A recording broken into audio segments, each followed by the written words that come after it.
Welcome back to the Infinite Rabbit Hole. I'm your host, Jeremy. Today we're going to dive into the conclusion of our presentation on Skinwalker Ranch. Today's going to be a good one. We are going to dive into some of the theories behind what's actually going on, and we're going to get into our feels about the subject ourselves. This is going to be a lot of conversation tonight. And, of course, Jeff will probably try to convince us that it's all the government. Without further ado, let's go ahead and invite Shadowband Podcast's own Jeffrey Fernandez. Jeffrey, how are you doing today? Thank you very much, Jeremy. It is I, Jeffrey Spaces Fake Fernandez. Doing quite well, thank you. How are you, sir? Oh man, I've had better days. We are getting our bathroom torn up. I don't even want to talk about it. This is a happy place right now. We're gonna be happy, joy. So, are you ready, man? I'm ready, dude. I think you're gonna shine today. And I think everybody knows what I'm gonna say today, but I'll say it anyways, just for everybody's pleasure later. All right. Let's go ahead and bring in the child of the group, Sausage Nipple Jake. What's up, dude? I was like, whoa, red flag. Okay. Oh boy. Hey, Jake, let's see them nips, man. Oh, look at them nips. I shouldn't have gotten the red shirt. It just takes away from how glorious these big, giant, pink pepperoni nipples are. But here they are. There's them nipples. Good old thumbs up, smile. Good old thumbs up.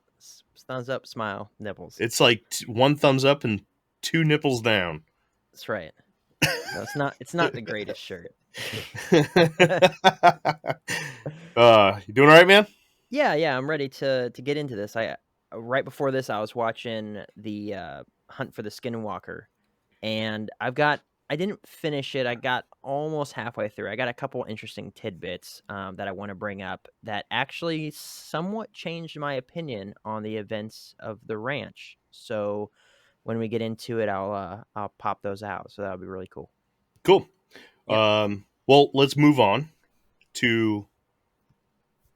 Let's do Wes. We'll save ladies for last today. Wesley believes in space. King, how are you doing today, bud? I'm doing great. How are you doing? Doing good. You ready to dive into what we believe is going on here? Absolutely. Have you dove into Skinwalker Ranch since the last recording?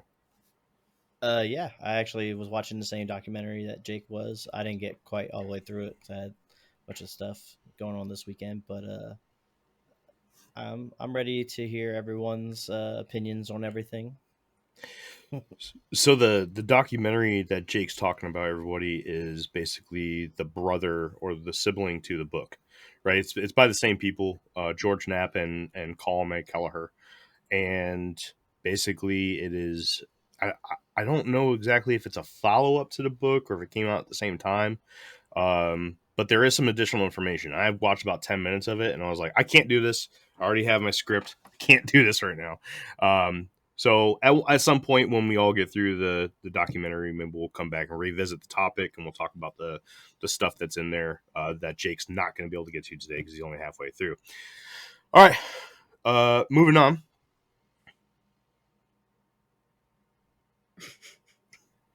Kid, how are you today?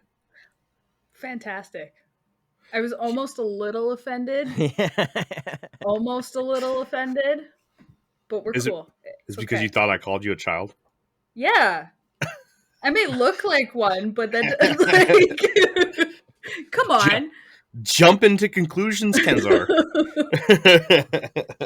I mean, I am the kid after all. You are the kid, but you're not the child. Yeah. That's you sausage tried that nips. once on me already, so you blame me? I guess not.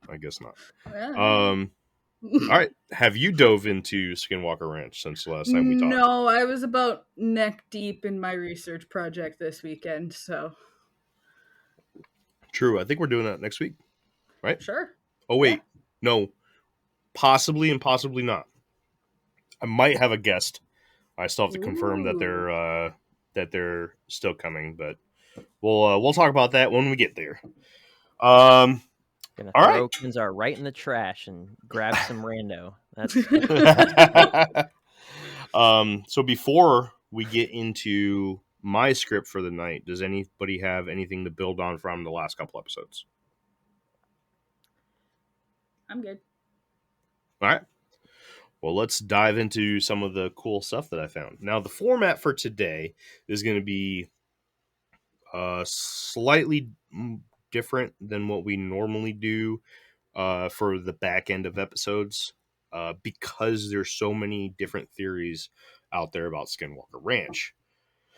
Basically, excuse me, what we're going to do is we're going to, or I will, read off a theory, a popular theory, talk about it a little bit, and then we will discuss before we move on to the next theory. Everyone understand? Good to go? Cool. Crystal. And then Yep. at the end, if I fail to hit on a theory that one of you guys have heard or one of you guys believe, feel free to bring it up then. And then afterwards, we'll talk about our true feels and we'll get all emotional and probably have to cry. No, I'm just kidding. We'll be good. All right, let's jump in. And let's start the night off with the top of the page, because I'm at the bottom, the media frenzy. Hey, travelers. Let us take this opportunity to thank everyone for watching The Infinite Rabbit Hole. If you enjoy our shows, please subscribe to our channel right now. And click on the bell so you can be notified every time a new video goes up. Now, back to the infinite rabbit hole.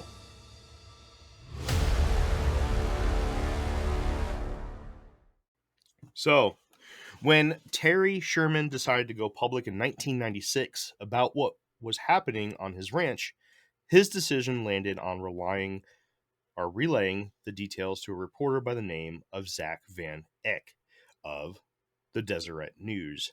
This newspaper that Terry decided to confide in was Utah's second largest newspaper at the time. This, of course, would propel what seemed to be an outrageous story into the Associated Press and eventually around the country. Newspapers and radio stations from every corner of the U.S. reported on the now known UFO hotspot that was the Sherman Ranch. Terry's reasoning for telling his property story was to ensure that if this was a military or black ops entity, maybe the publicity would force them to move somewhere else. Another thing he wanted out of going public was help from anyone who may have answers about the activity he and his wife had been witnessing. This would ultimately bring upon the arrival of Robert Bigelow and the NIDS team. And with the arrival of NIDS, rumors about what was really happening on the ranch began to run rampant throughout the local area. One such rumor was that a scientific team was brought in to investigate the reptilian aliens that were discovered on the Sherman Ranch. And in one large national scientific magazine, an article was published spreading false rumors that the Nevada military base known as Area 51 was moving to a remote location in northeastern Utah, and that the NIDS team at the Sherman Ranch was really there to make preparations for the shift. In 2002, George Knapp was given permission and completed 2 articles for publication about the happenings on Skinwalker Ranch and the involvement of the NIDS team. The 2-part article, titled Path of the Skinwalker, was published in back-to-back issues of the Las Vegas Review-Journal, Nevada's largest newspaper at the time. This once again propelled the topic of Skinwalker Ranch into the limelight of the country and the rest of the world. The articles would end up being reprinted in England, Brazil, France, and Portugal, and would also cause an influx of spin-off articles to be written in various other forms of media, such as magazines, radio shows, and private online chat rooms. This was the most dangerous thing to happen to the ranch. One particular chat room began spreading rumors about the NIDS team and their board members, saying that they were a part of a secret cabal known as the Aviary. The sole task and duty of this secret cabal was to control the information about the extraterrestrials on Earth. But the rumors wouldn't stop there. Another round of scuttlebutt arose that the NIDS team had made contact with a spaceman and that they were now actively experimenting with genetic engineering as a way to explain the uptick in cattle mutilations in the area. And the really scary thing is that some well-known news outlets began to report on these ideas in a way that caused many people to believe that what they were reporting was factual information about the ranch and the NIDS investigations. Throughout all of the beatings the ranch and the NIDS investigative team would take by the media, the ranch did become extremely famous in many circles. The NIDS team suffered a long, almost year-long drought, which they easily pointed the finger at the waves of amateur researchers and quote-unquote professional reporters that showed up on and around the ranch to do a little bit of research for themselves.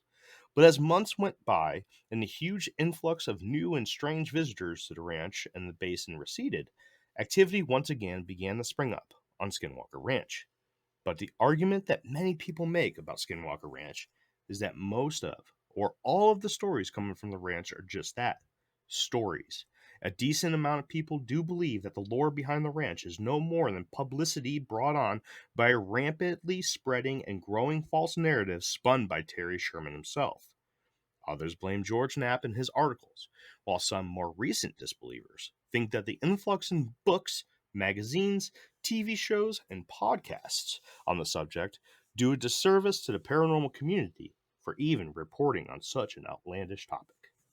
So what do you guys think? Do you think that the media and entertainment business might be to blame for the popularity and the happenings at Skinwalker Ranch? Yeah, dude, 100%. I mean, we're doing it right now, right? But Mhm. for sure, things like the Discovery Channel or the History Channel or whatever channel, right? Like that, it's going to bring a lot of attention. And this is the problem that I have with a lot of different things, right? People might call a lot of them conspiracies, but when you're talking about things like ancient aliens or, you know, like lost history or anything like that, it goes through this mainstream filter and becomes some weird diluted version of what it really is. And I feel like a lot of the stories that we could probably find about Skinwalker Ranch are just people kind of, even if they believe it, like they're experiencing something through that filter that they've already been fed through the media. If that This makes is a sense. professional show. You're muted. What an idiot. Professional show and a kitty cat. Oh, buddy. This is Dash. This is the official mascot of the Infinite Rabbit Hole podcast, everybody. No. Yep, that's no, him. No. Get him some antlers. All right, I was Wes. just gonna say, put some antlers on him, and maybe. Do it like Scrooge. Staple them to his head. Ouch. Wes, what do you think, man? Do you think that the media and us podcasters are the reason why this thing has blown up so much? Oh, for sure. I mean, even back in the 90s, there had to have been, rumors and stuff, all throughout the town, the closest town to them. And I'm sure even back then it probably traveled way further than just their, the city they lived outside of. And from then till now, media's reach and growth has been exponential. So with that, things like this that really capture people's imagination are just blowing up constantly, and it's never going to stop. Now, we'll go to Kid. Kid, do you think that the media may actually be the reason why these things are happening? Not necessarily why it's so popular, but do you believe that maybe... No? Okay. No. I as you were asking that question, I just thought back to the owners before the Shermans. There wasn't a whole lot on their story, but their entire house, closets, windows, doors, inside and outside, all dead bolted. Mm-hmm. So I don't think media had much involvement as to what was going on, but it is like a game of telephone. So the moment the media got involved, things probably became embellished and blew up. And media, in my opinion, is the reason Skinwalker Ranch is so popular and so well known. But it's not the reason things were happening. No, it's not the reason things started happening or kept happening. There was something going on beforehand. Jake, what do you think about this layer that the media adds? 100%, I think it has to do with it. So I'm watching this documentary by George Knapp. And what's interesting to me is that I'm also watching the show, right? The Skinwalker show. It's like 3 seasons or whatever. Both of them are on Hulu. And in the show, they're seeing UFOs. They're dealing with, like, they're getting all their readings, their radiation exposure, all this sort of stuff, right? And George Knapp says within the first 30 minutes of his his documentary, that the legend is that when new people come on the ranch, there's an increase in activity. And he said right off the bat, while I was there, I experienced zero paranormal or otherworldly type events. It just didn't happen. Although he was able to interview people all over the town that had seen stuff and had experiences, and he's able to interview people from the original NIDS team. And one of them even makes a presence on the TV show as well. And I have to wonder what the motivation is, right? Because I agree with what Jeff said, that, you have an already set in stone bias. You might see things through that lens of that bias. But then when it comes into, like, the TV show, right? I'm sitting here watching it. I just got into season 2.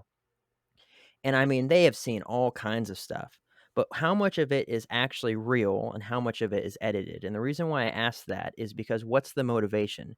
Is the History Channel paying the owner of the ranch now to be there to shoot this show?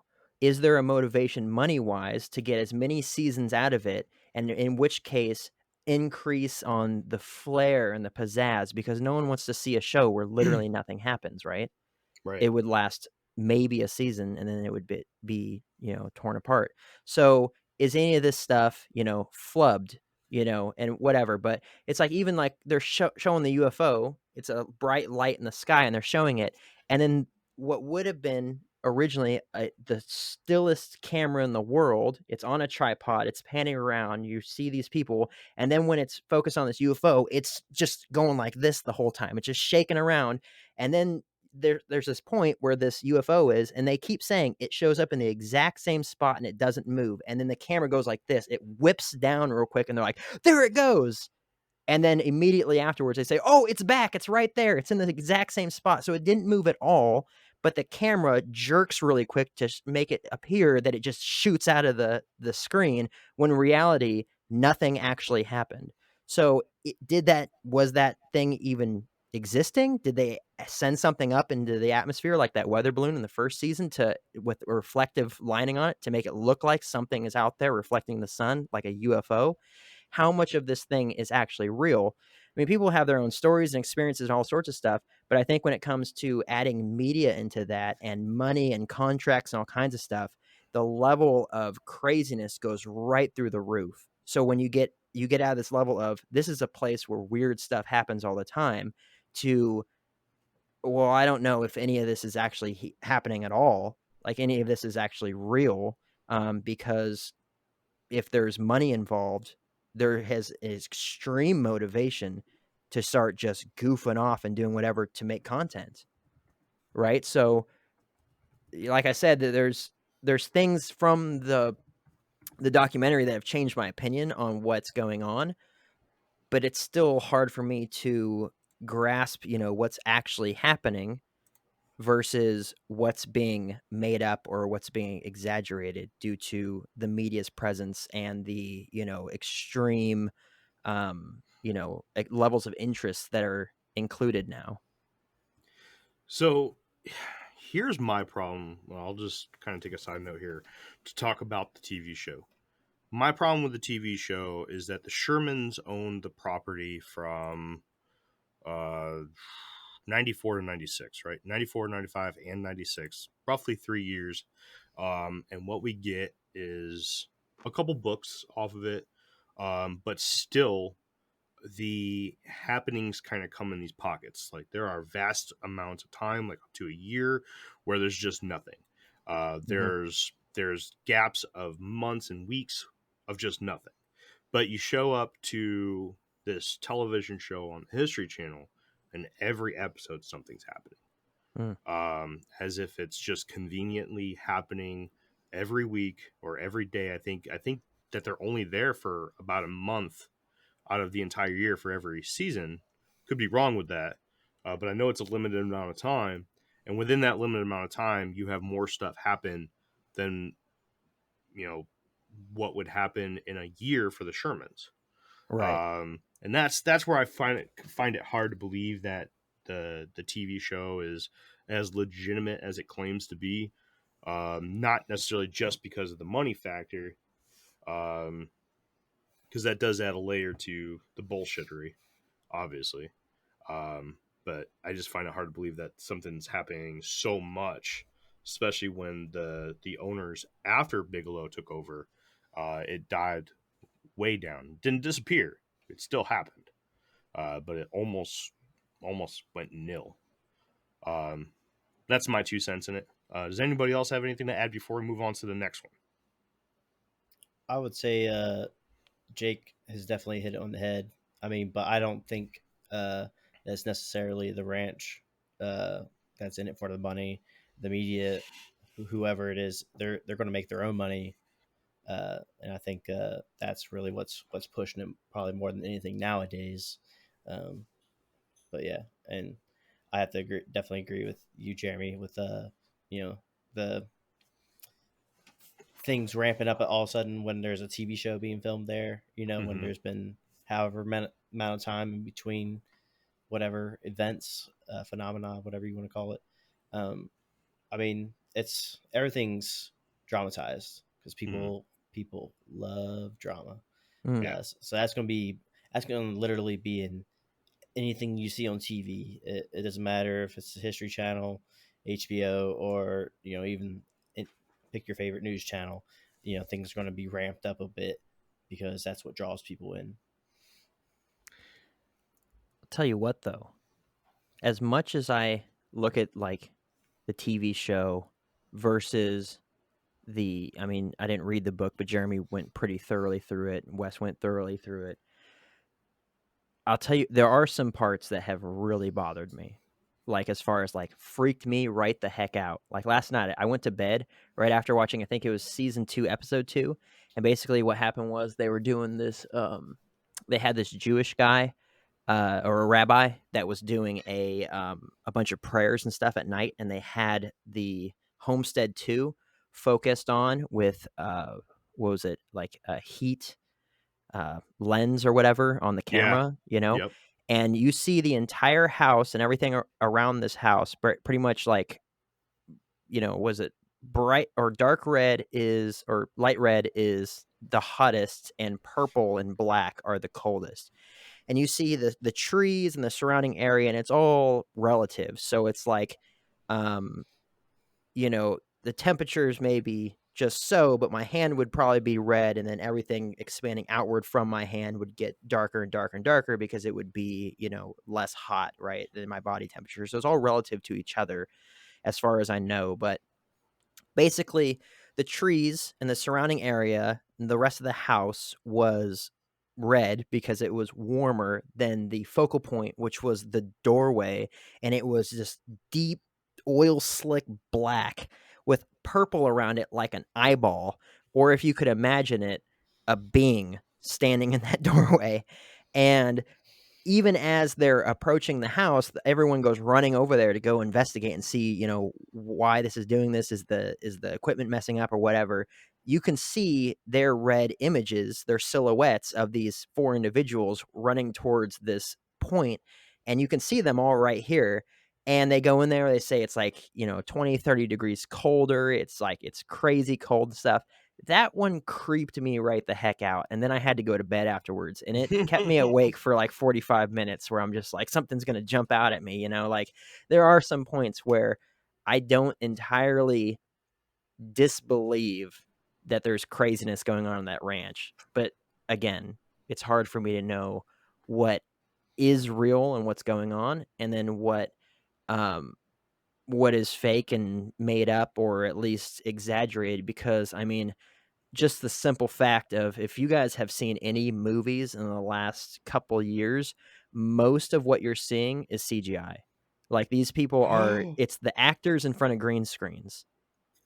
Like, everything is CGI, with the exception of like the Top Gun movie where they're actually flying in jets. Like, everything is CGI now. So even if it looks so real, you could look up the behind the scenes and stuff, and it's all like, you know, there's no buildings back there. It's all a green screen. It's nuts. So really, we've come into this area where, you know, a Patterson Gimlin Bigfoot film from, you know, the 60s or 70s, whenever that one was shot, is just like, you know, 67, I think, is just like, you know, it's not that anymore, where that's an actual river, that's an actual surrounding area. You know, we can dispute whether or not the Bigfoot is actually real, but everything else around it is real.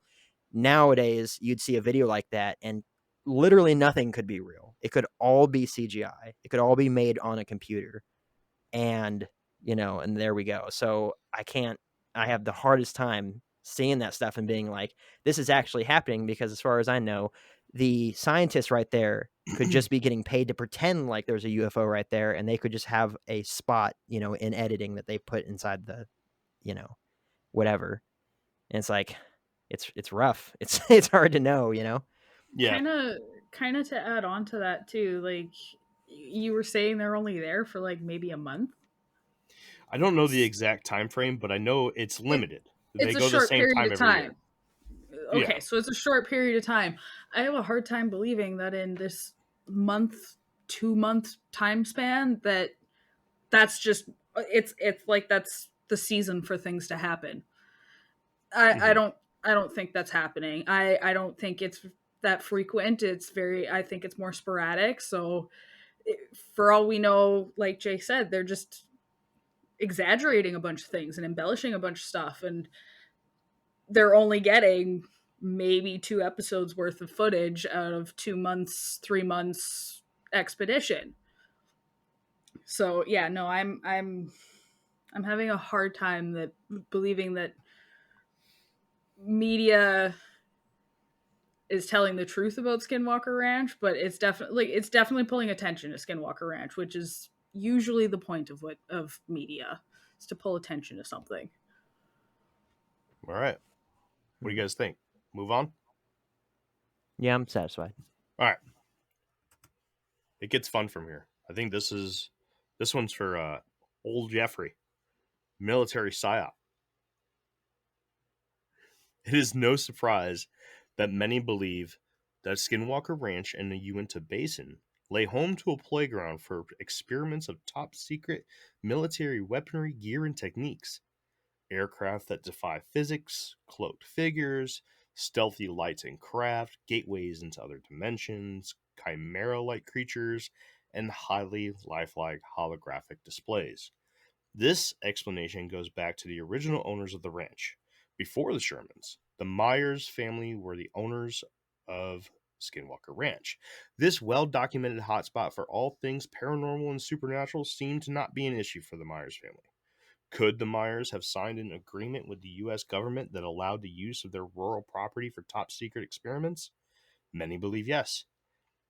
Again, Conrad Bauer comes to play hardball by bringing up the facts that secret and public nuclear testing took place in remote areas of the region, and the world's most famous secret military facility, Area 51, settles just over the state lines in Groom Lake, Nevada. The government seems to have a soft spot for remote desert locations for their secret doings. Garth Myers, who inherited the property from the original owners, famously told Terry Sherman to not dig on the property.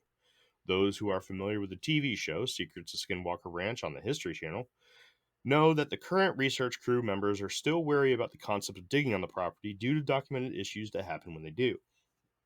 Could there be a top secret underground military facility under the property of Skinwalker Ranch?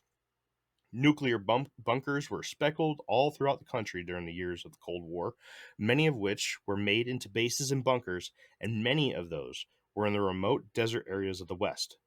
One common occurrence that the Shermans famously complained about was the sound of machinery and banging coming from what they thought was under their feet. Kelleher and Knapp made a claim in their book Hunt for the Skinwalker that the NIDS team employed top-notch remote viewers from various backgrounds to view the ranch at different points in time. NIDS claimed that many of these remote viewers came back saying that there was constantly a military presence on the land and that they were doing some very bad things there and were primarily working out of the southeastern portion of the ranch. As a side note to this, a few of them pointed out the central homestead as a hotspot for various degrees of strange and or evil activity. And to clear that up a little bit there, Jacob, the central homestead is Homestead 2. Mm-hmm. So what do you think, Jeffrey? Yeah, man, I'm with that, dude. I mean, honestly, when you said gateways or portals to other dimensions, that's totally what I think is going on. And I think that because it's on a ley line, I think you said it was on or around a ley line, Mm-hmm. right? You have remote viewers seeing this, which I fully have no problem believing. Just getting into all the MK Ultra and the gateway process stuff and Project Stargate and all these different programs where they were using remote viewers and all kinds of stuff. So that's totally real. Yeah, man, I could totally see that there's some probably a secret underground base. I mean, okay, so like the Montauk project, this is a perfect example. They did this project, this secret project, using the Mm-hmm. Montauk chair and all this stuff at Camp Hero, but Camp Hero was supposedly an abandoned military base at the time. Yep. So if you have the country dotted with these secret underground facilities, some of them are no longer in use, then you have some black budget program who it's not really the military, it's you know unknown. Contractors or even Exactly. an entity higher than. Right, Right. correct. And they're down there probably doing some kind of portals, think Stranger Things or something, I'm Mm-hmm. with it. So just to make a connection for those that are new to the Infinite Rabbit Hole, those that may not understand what remote viewing is, it is basically the use of, correct me if I'm wrong, scientific or psychic means of being able to view a location separate from your own by psychic means. That's roughly correct, right? Yeah, pretty much. And the government's even done things like psychic assassin programs where they would use remote viewing to locate somebody, like a dignitary or somebody from another country, and they'd be able to pinpoint pretty much where they were on the other side of the world Project in a Stargate. bunker somewhere. Yes, exactly. Project So Stargate was a really big one, and we talked a little bit more about that.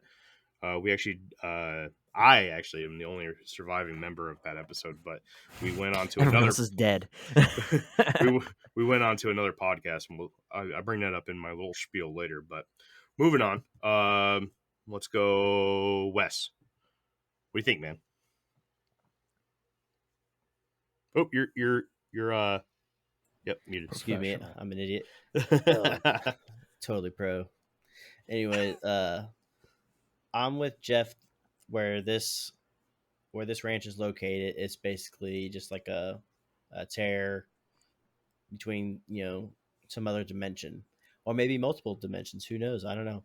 Who knows how any of that works? But you know, what leads me to believe that it's maybe multiple is just out of all the phenomenon described, there is multiple that are very similar to each other. There's the giant, wolf-like creature, or the multiple wolf-like creatures, the flying orbs that were usually blue or red in color, and then you had like the predator thing, and whatever was invisible to the naked eye running through the herd, splitting them like a shark in a school of fish.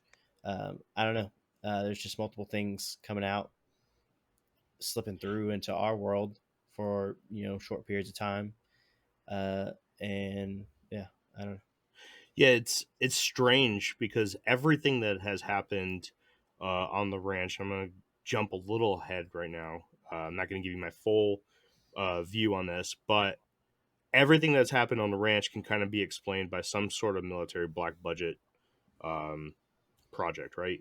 So, like Wes was just talking about, the predator-like creature that's walking through the cattle, or the ones that jumped up in front of the guy who was meditating right outside the Sherman household and got screamed at right in his face. Cloaking, right? That's something that we know the government spends money on. They spend money on cloaking devices, drones, um, gates to other dimensions. That a hotspot that could possibly be a thin veil between dimensions is going to be an attractant to military or other government entities. So, I mean, that's my genetic testing, man. Thank you. As Chimeras. far as we know, that they might be creating a creature that has the ability to cloak itself. They might be literally creating skinwalkers in some secret base underground. I mean, how do we know? Right. So, Jake, what do you think, man? I disagree almost entirely. Ooh, good. I don't believe that the U.S. government has developed a way to cloak individuals or crafts like that. not If the government. Whoa. if Okay. if it was possible, I would assume that every time it's like a SEAL team or a Ranger, whatever team, battalion, I don't even know what they call them, but every time squad, every time they're sent in to do something, like take a high value target, we would have 0 casualties. There wouldn't be any, there wouldn't be any. I mean, can you shoot something that you can't see that just, unless you just spray randomly and wildly? But I think it'd be utilized. I mean, for the last 2 weeks, we had dozens of crazy aircraft on my base. I couldn't talk about it while they were here, but we had F-35s, we had F-117s, taking off all day long. They were doing drills. They were, shooting off rockets into the bay, all kinds of stuff. Those things would be cloaked. We wouldn't be able to see them. If they're so secretive that they're telling us we can't take pictures of them, we wouldn't be able to see them, those things, right? There is no way to me that they actually have that sort of technology. Now, not saying that they're not working on it, but they can't actually do that. Now, the idea that there's a base underneath there. And on my base, we can't dig in our own backyards. I live on base. We can't dig on our own backyards. They say that anything more than 6 inches, and we might hit unexploded ordnance, because this base used to be utilized for bombing runs here in Southern California. They just build houses right on top of it. Huh? Yeah, I mean, they're like, they declare it to be safe. It's cheap, bro. Yeah, I mean, but that would, I mean, this base I think came around during World War II, and they used to utilize it for bombing runs and all kinds of stuff. And so to me, that would make sense with the whole radiation zones that they keep experiencing, right? I'm not saying that they were dropping nukes, because that place probably wouldn't be habitable for quite some time. But that doesn't mean that there aren't other types of radioactive weaponry that could have been utilized or things like that, right? And then, so that's in itself a situation that, for me, there could be a base, sure, but I would see it more as like there's actually a hazard to digging there, not you're going to find our secret. Because if there's such an issue where they're going to find a secret like that, I don't think that area would be available to be sold, right? Because say they find some underground concrete bunker, who cares, right? If it's so secretive that they can't dig because they might discover something, that stuff isn't going to be available for some random Joe Schmo to come across, right? Now, a rift in time or a portal, I believe, because I'm more focused on like this might be a increase in demonic activity. Why it's focused on this location, I don't know. But those beings, in my mind, are way more powerful than needing some rift or some portal between dimensions to travel across. If they're not bound to our physics and our way of things working because they're on a different dimensional plane, then they should be able to go in between with no issues without having to rely on some government portal or some, void opening up where they can just travel in between the two. So I almost entirely disagree with everything that was said right there. Jeffrey is jumping out of his pants. Go ahead. Yeah, I just think that Jake, I think you're thinking about this all wrong, man. I don't think that the government is doing this at all. I think that it's totally contractors, it's black budget stuff. It is not on the books. It is not our government.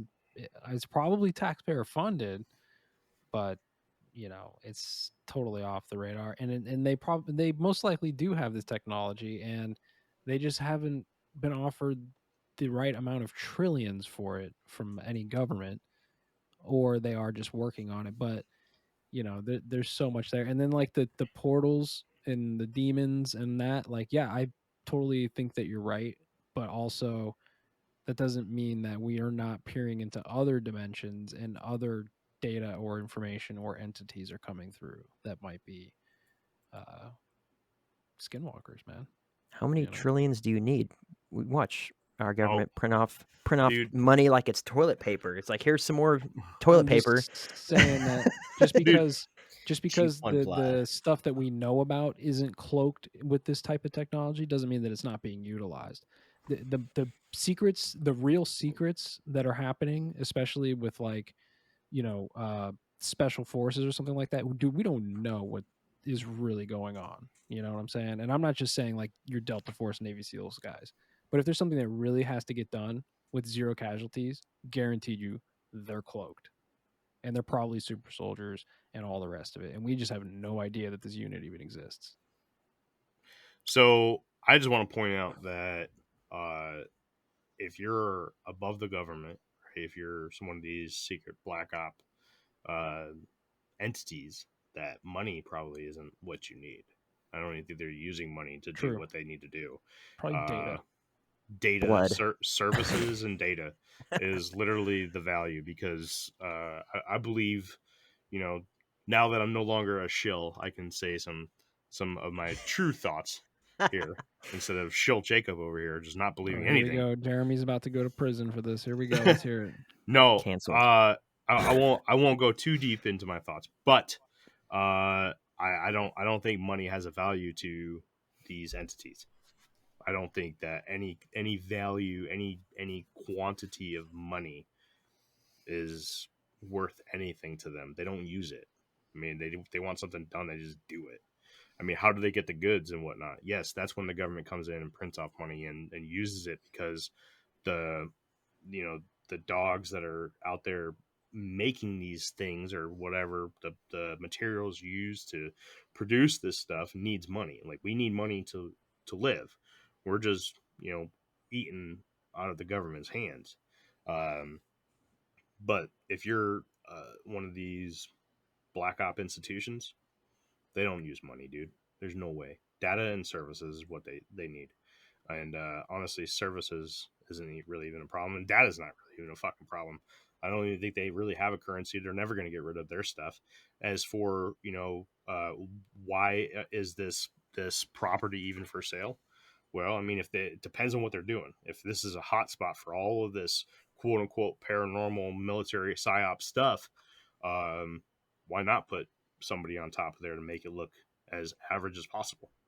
Why not sell it to the owners before the Shermans and say, hey, just live your lives? What if they were part of the deal? This is why, if you're going to dig on this property, you need to let them know,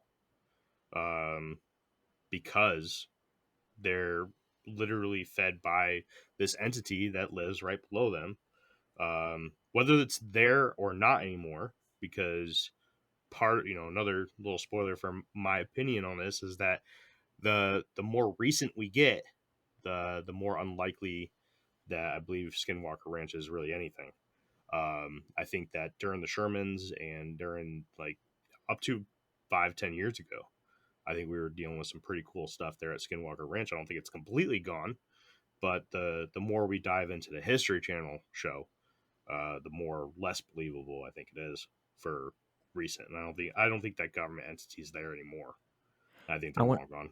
I want to hear Kenzar's thoughts, and then I have a I'm small so sorry, follow-up. kid. I'm so sorry. I have a small follow-up It's okay. afterwards. You guys have pretty much said everything that was going through my head, except one thing that I latched onto. I'm really stuck on these deadbolts, okay, guys? Why, I couldn't tell you. But maybe that's why, kind of adding to the Myers in on the whatever was going on there, maybe that's why there were deadbolts on the other side of everything, was so that government or whoever, Black Op, whoever is doing some experimenting on the land tonight, we're gonna lock you guys in the house. Or maybe it was given to them, to the Myers, as a way to protect themselves. Or that, yeah, you know, like, I think that's this is more what realistic. we're gonna do. This is your only, like, this is one way you can help protect yourself. We'll let you know when we're doing stuff. Lock yourself in. I think that it's possible that the first owners, maybe it was even something as simple as like witness relocation. You're like, oh, we got to put you somewhere. We got this program happening over here. We'll just plant you on top of it, build your little ranch. Here you go. Right. And, you shut the fuck up and we provide protection. Exactly. And then you get multiple owners and people just don't know the situation. Yeah. And like Jeremy said, maybe they're gone now. So I don't know. I'm with it. Follow-ups, anybody, before we move on? No, I looked ahead. You're going to be covering this topic. That'd probably be more appropriate to drop it in. So, okay. Yep. Cool. All right. Well, let's move on to the next part. We'll dive into some Native American curses. So, in the oral histories of both the Navajo and the Ute tribes, this is how the Skinwalker is birthed into reality. The two neighboring tribes famously killed, stole, and fought with each other for years before Europeans ever set foot in the region. The Navajo were forced from the area of the Uinta Basin by the Utes, but before they left, they set a curse upon the land that brought the dreaded Skinwalker to torment the Utes. This curse is still believed heavily to this day by the local natives in the region, but although the phenomenon has claimed the lives of many animals on the property, there has never been a report of a human being dying due to one of these phenomena. Yes, it is true that people have been hospitalized or have gone missing, but nobody has ever died that we know of. Why is this important? Well, because the Skinwalker is known as a brutal and unforgiving witch that will not hesitate to slaughter anyone it comes across. So, if nobody has ever been recorded as dying, how can it be the curse of the Skinwalker that is to blame? So, Skinwalker Ranch, everybody. Let's start with Kid, since we put her on the back burner the last two times. Kid, what do you think about the name Skinwalker Ranch and the relation to the native lore of the Skinwalker? I really like this story. I think the relation might just be because there could have been some, for all we know, it could be a native burial ground. And that's just what's happening is that, and they put this Skinwalker curse on them, and they just ran with it. And that's why it's Skinwalker Ranch. But I really like this one. This one's fun.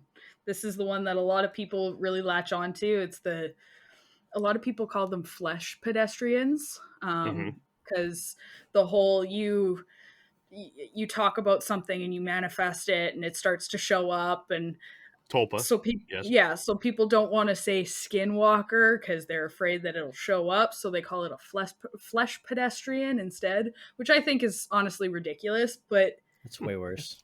I really like this story because it to me is just, it's another Wendigo story, but kind of cooler, honestly. I don't agree, but anyways, that's what when I hear the Skinwalker creature, I kind of think of a Wendigo at the same time. They're similar but completely different.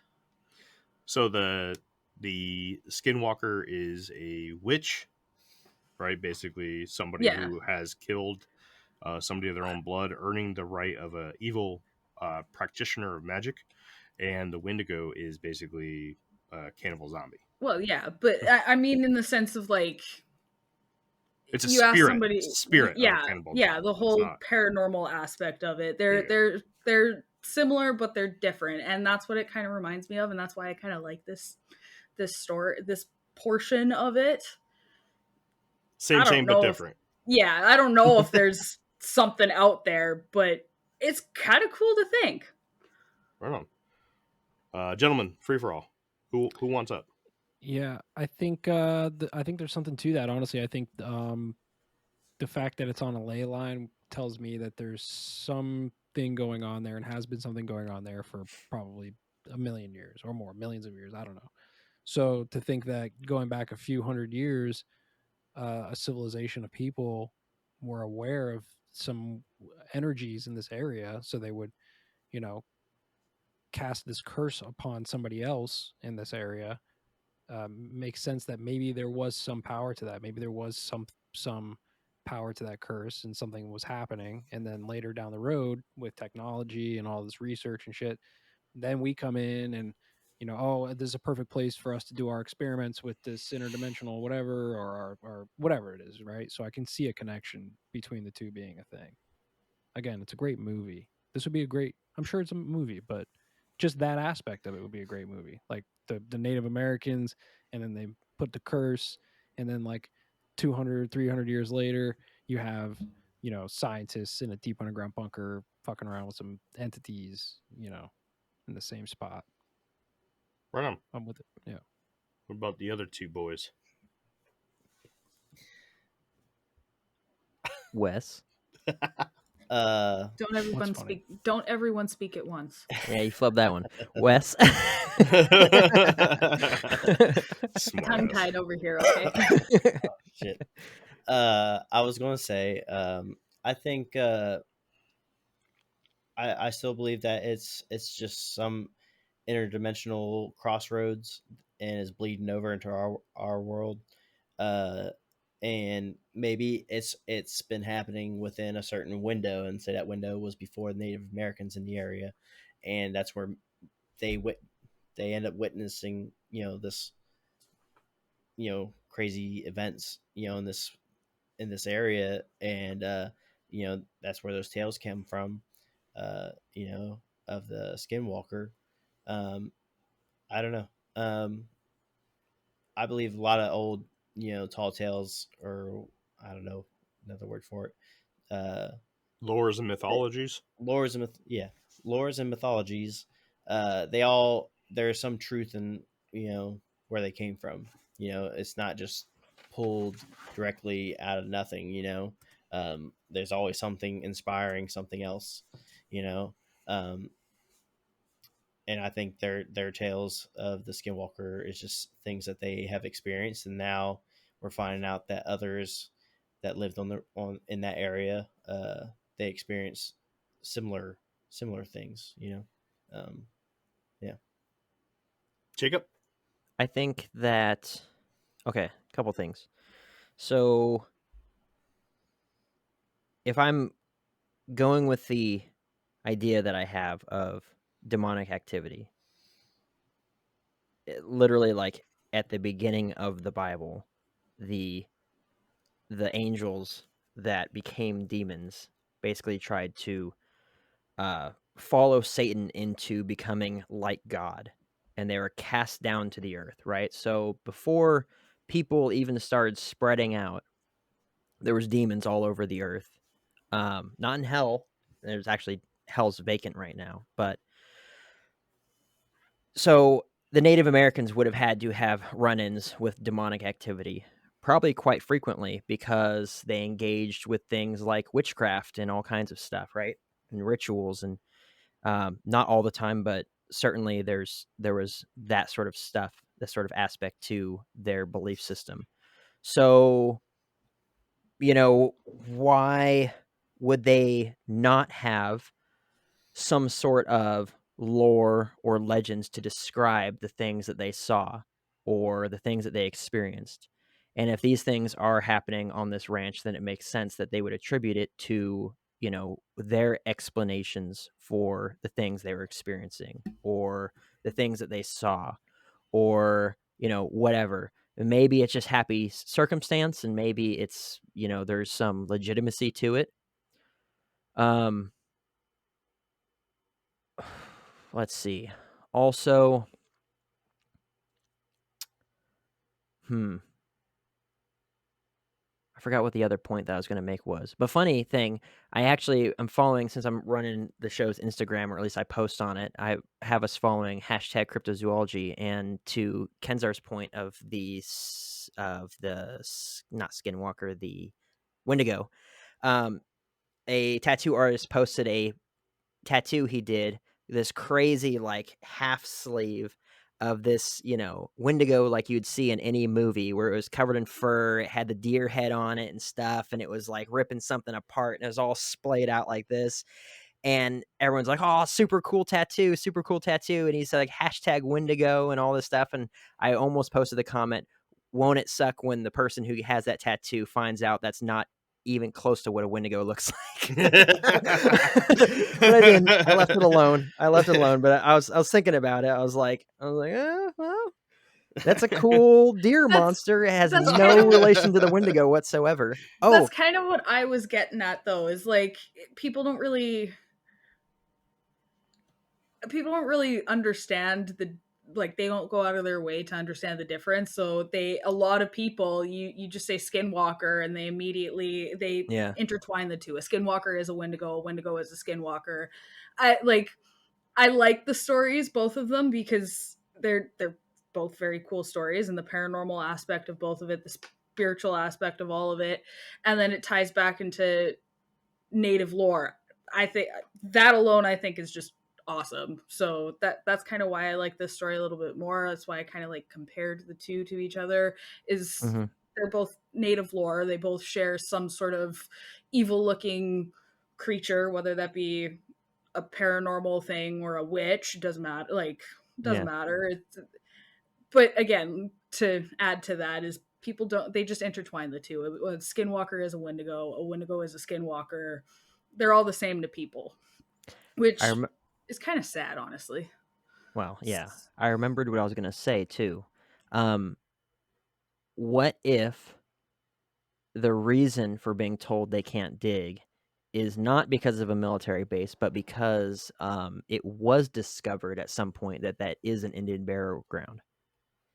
Now, whether or not that area could be sold and purchased, I don't know. But I know that if something is discovered to be a Native American burial ground, that it cannot be dug up. So that would be an interesting thing. Or for Jeff, what if it was discovered that there was giant bones on that property? Because I was watching this documentary by George Knapp, and they said right away that area is known for having was it liquid carbons and dinosaur bones. So if it was discovered that there was giant bones in that location, that would be another reason to have the motivation to tell them, don't go digging around.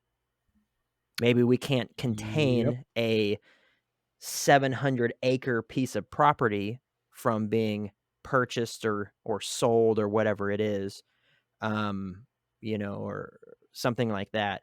But I mean, to go towards the Native American side, I mean, it shows in the show that there was pictographs on the rocks. They get into it in season 2. They show that, hey, this looks like the skyline and stuff. This looks like the Big Dipper. This looks like the constellation Draco. So there was pictographs on there. So it was inhabited by the Native Americans at some point. So could they be buried there? Sure. Could there be something more to that, like giant skeletons? And that has to be tightly under wraps. I don't think that they could own maybe they could. The big they, own and control every single area where giant skeletons have ever been found, because according to, local sources, it's like everywhere. But that would be a motivation to tell the original owners of the property, you can own this, but you can't dig or else something bad will happen, and just leave it at that.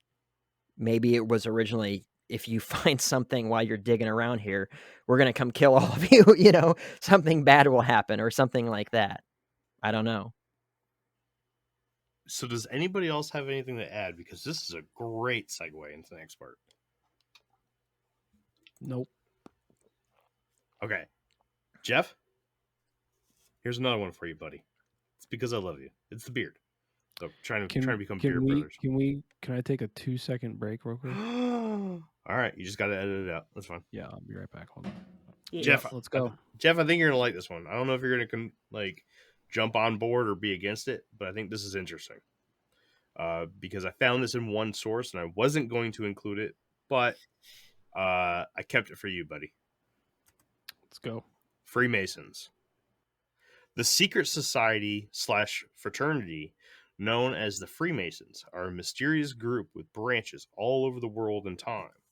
One of the biggest ties between the Freemasons and the Uinta Basin is the presence of one of the post-Civil War all Native African American regiments of the Western expansion effort established in 1866. These all-black units became known to the Plain Indians of Utah as the Buffalo Soldiers and were known to have been almost completely Freemason, which was strange for the time as Freemasons were typically older, rich white men. Nevertheless, the majority of the Buffalo Soldiers were devout Freemasons. I know that we haven't had a chance yet to really dive into the background of Freemasons, but as a very quick outline of their past that may have a slight connection to the happenings of Skinwalker Ranch, it has been long theorized that the Freemasons are tied up in occult practices and that happenings in the Uinta Basin holds a secret connection to the society. The best argument for this is a symbol etched into a nearby ridge that has recently been described as Skinwalker Ridge that resembles a known popular Masonic symbol. The symbol in question has the letter V with an inverted V overlaid on top, with one V made from an engineering compass and the other made by a tool known as a square. Get this, the famous symbol is known as the square and compass. The location of this etching is so far up that no man could stand and conduct the etching, even with a tall ladder, but someone could do it if they were suspended off the side of the ridge. It is theorized that this double V etching was left by the Buffalo Soldiers during one of their many stays in the Uinta Basin and is over 100 years old. Yeah, I mean, I don't know, dude. To be honest with you, I'm kind of beyond the Freemason thing to a point. They're everywhere. Everybody's a Freemason. I mean, I know people who are Freemasons, and most Freemasons have no idea like what the deal is. You know what I'm saying? So you got to be a real high level to know anything. Right. So let's talk about those guys because you're right. There is a lot of Freemasons out there, and a lot of people don't even know what the history of Freemasonry is and what's really going on within the organization. But what about the higher ups? I mean, occult practices have been tied to Freemasonry. Yeah, I mean, you know, it's my opinion that these secret societies, not just Freemasons, but there's a lot of them. What they do is they purposely put people in positions or they recruit people who are in positions that are around interesting things to them. Now, since they're into occult practices, they might very well be interested in this area that may have a long history of weird, you know, entities and rituals being done or whatever the case is. So it wouldn't surprise me if they knew about this and were doing everything they could to get their members in that area or in positions that would be involved in that area one way or the other, and probably still to this day. But I wouldn't say that this is like a Freemason run operation as much as it's more like they just like to have their hands in everything, you know? What about anybody else? Anything on the Freemasons? I just want to say that I'm not surprised they're involved. They got their hands in everything, so.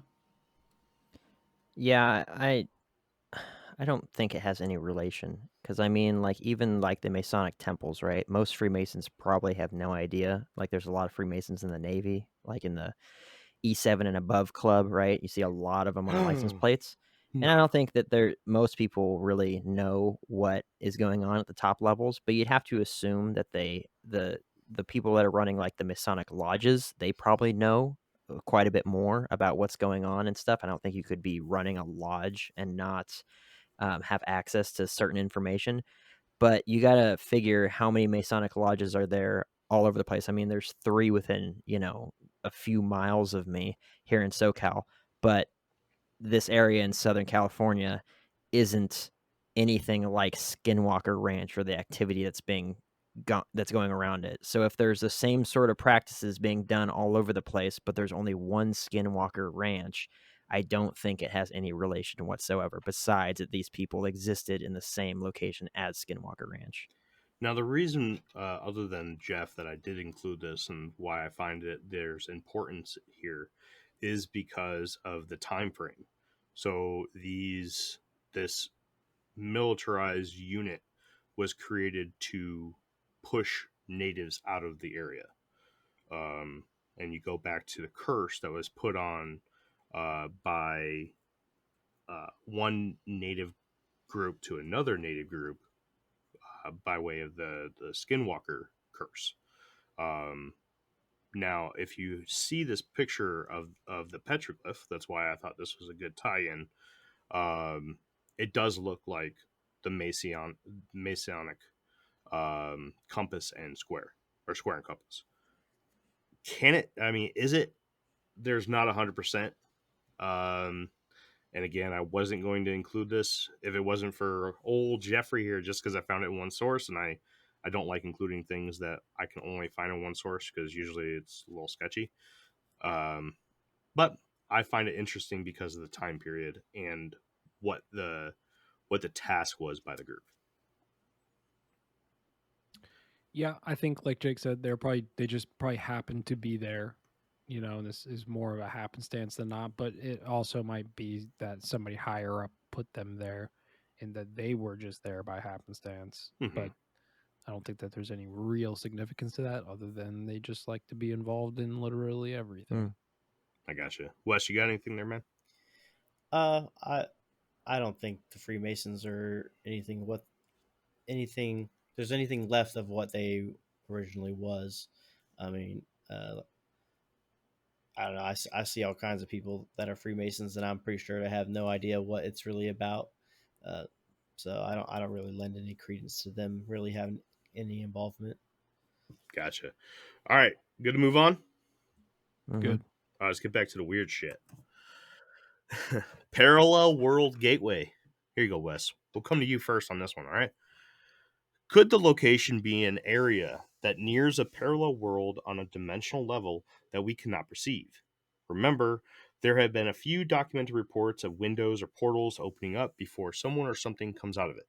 In the book, Hunt for the Skinwalker, Kelleher and Knapp quote the physicist Michio Kaku's famous analogy of the anthill next to the superhighway. To paraphrase Mr. Kaku, he explains that not a single ant in an ant colony can perceive the idea or even notice the multi-lane superhighway being created and used right next to them. That not one of them could understand the usefulness and purpose of it, and that most likely none of them even notice it in their everyday lives. Could we be an ant colony with higher dimensional beings conducting their everyday business right next to us? Could Skinwalker Ranch be right next to another dimension's superhighway? What do you think, Wes? I think that could be a pretty good explanation. I mean, yeah, it's just we're seeing things that we just have yet to understand, So of course it's going to be like, yeah, I don't know, chimp seeing fire for the first time or something. I don't know. Fire. It's just like, what in tarnation? What the hell is that? I don't know. I think definitely dimensions are crossing over or something like that because all the different things we're seeing. It just, I don't know. There's too many different things. I don't know. Yeah, I agree. Said it already 1,000 times, I guess. Me and Wes have both pretty much said it. Jake, I mean, we've all said it really that this is a possibility. but the thing when I think about this, the thing that sticks in my mind is like this image. One of the Marvel movies, forget which one it was, but it was like the big war, right? And all the portals opened up, and all the characters were Endgame? coming out. Endgame, right? Yeah. So I imagine like this rift opening in one of the stories from the last episodes, where this cloaked predator was parting these cattle, right, as it was walking through. And I'm like, okay, this thing's probing us, right? It's testing, and maybe it's been doing this for 1,000 years, right, or whatever. And then one day the freaking endgame portals are going to open, and it's just going to be an army of these cloaked werewolves just coming through. And maybe this happens like every 30,000 years, man. Like that's all I can think is like, are you explaining the plot of oh my god, I just forgot the name of the movie. The one with the giant robots fighting the monsters. Pacific Rim. Pacific Rim. It's like you're explaining the plot. I don't know of that I ever Pacific saw Rim. that, but it's That's kind a of good like movie. The Fog. It's a good movie. It is a good movie. You guys remember the first one? one? The Fog. The Mist. The Mist, that's what it was. Yeah, when the mist would come over, and then like these beings were basically coming from another dimension and like eating everybody. Project Arrowhead was the name of the project. See, I've seen all kinds of strange paranormal supernatural movies, but never seen Star Wars. Okay, we can't be friends. I quit everybody. It's been nice Yeah, being shame the on show. you. Holy. Signing off. Never Looks like seen we're gonna Star have to have Wars. an Never seen infinite Lords of the Rings. ramble. We What? never You never seen seen Lord of the Lord of the My Rings? cat's Oh my name is God. Gandalf. Never I have seen a Potter That's Harry. Millennium Falcon That's because you're a tattoo right nerd, here. Kenzar. Oh my I am offended, Jeremy. Yeah. All right, No, listen, fuck put that. in the comments if you want us to make Oh my Jeremy sit God, down. Maybe terrible we'll do it person. one day in the Discord server or something. I and will make Jeremy him these watch movies. every single Star Wars movie. Starting with Tusk. We'll watch Tusk first. Watch all the extended editions of The Hobbit and Lord of the Rings. Yes. Oh yeah, I just recently rewatched all of Lord of the Rings. Yeah. God. me too. So good. So good. Movie month at Jeremy's house. I'll read a Right. book while we're watching the movie. No. We're gonna have you in a chair like. I guess we're gonna have gonna be to like tie you down to the eye- chair the and glue your eyelids open. It's gonna be like The Clockwork fans, Orange. Jeremy, you Yeah. can't say no to the fans, dude. That's just disrespectful. See, to the you Mist. fans, The bro. Mist is like one of my low key favorite movies, though. I love that Okay, kind of so movie. getting back to the point, yeah, that's kind of like what I imagine with what's going on here, and not necessarily like that's what I think, but like I can see that being a thing, and I don't know why I'm talking about it, but it's fun. Side note: I mean, when's the last time someone saw the Mist here? I've seen it recently, and Been a like few years. the Yeah, it's been CGI a is couple just years. fucking horrible. It's Well, it was like a horrible. budget movie. It didn't have a big budget or anything. Well, I mean, it's still It- based off a Stephen King novel. It was like a one step above a sci-fi channel movie. Oh yeah, Yeah. yeah, definitely. But man, what a shit show of CGI. It's just absolutely horrible. Like when they're in the loading dock and that tentacles coming through and they're hitting it with the axe as it's got the It's a good movie, bag of though. dog. You Oh, it's a great Yeah, movie. yeah. I love You the get the movie. point across. As long as you get the Yeah. point across, I'm okay with your shitty CGI. Like, 'cause if it's at least acceptable and like I get what you're doing, okay, I'm in. I'm here. I love it. I Jake- don't know. Sometimes, anyways, go. I'm sorry. So yes, except it's not, one highway intersecting with another highway like that. Like there's the two roads and then they're touching each other at this point, and this point is Skinwalker Ranch. It's more Just like tip. this. Just intertwined fingers, because the angels, the demons, they're around us all the time. They are the reason for most of the stuff that's going on in the world right now. I'll get into more of it deeper when you force me to do like a Revelation type, or Matthew 24 type topic. But keep in mind, we're probably going to get canceled when I do. But it just, because I'm going to go, hard into it, and all the we things should do it over biblical at Shadow Band. that this earth is pushing away from, right?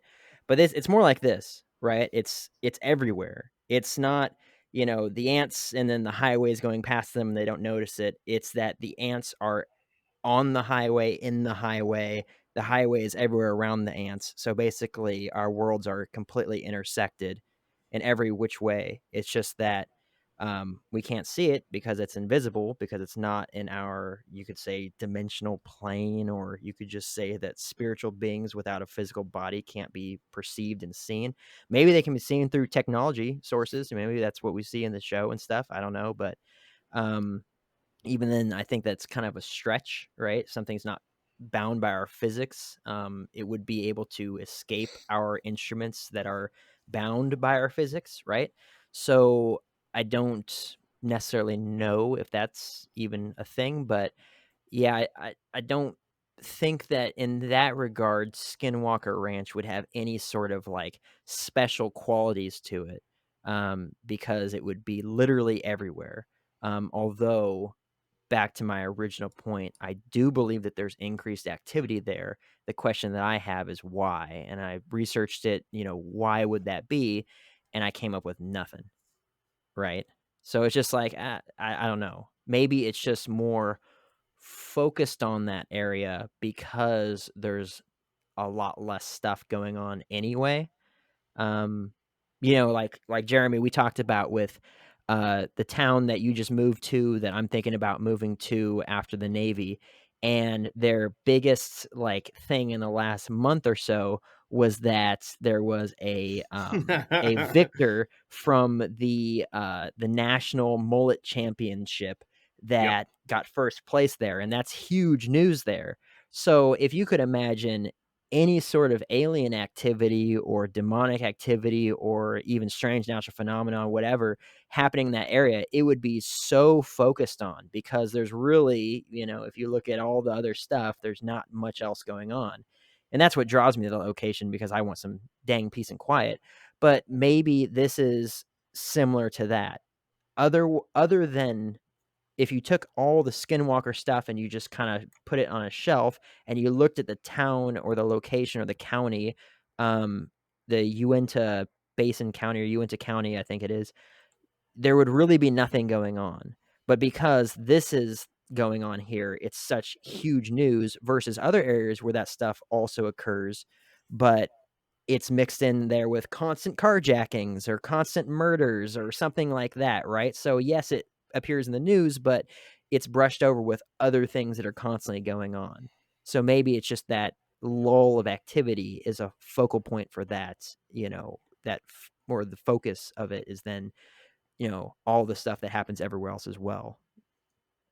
Okay, to talk about the really important thing that you said, yes, here in bumfuck nowhere, middle of Wisconsin, Menominee, Wisconsin, a kid, I'm not going to say his last name because I don't know the rules and everything, but the kid named Emmett won Emmett won? I saw all the pictures. He was cool. USA Mullet Championship was won by mullets. a kid named Emmett awesome. right here in my new hometown of Menominee, Wisconsin.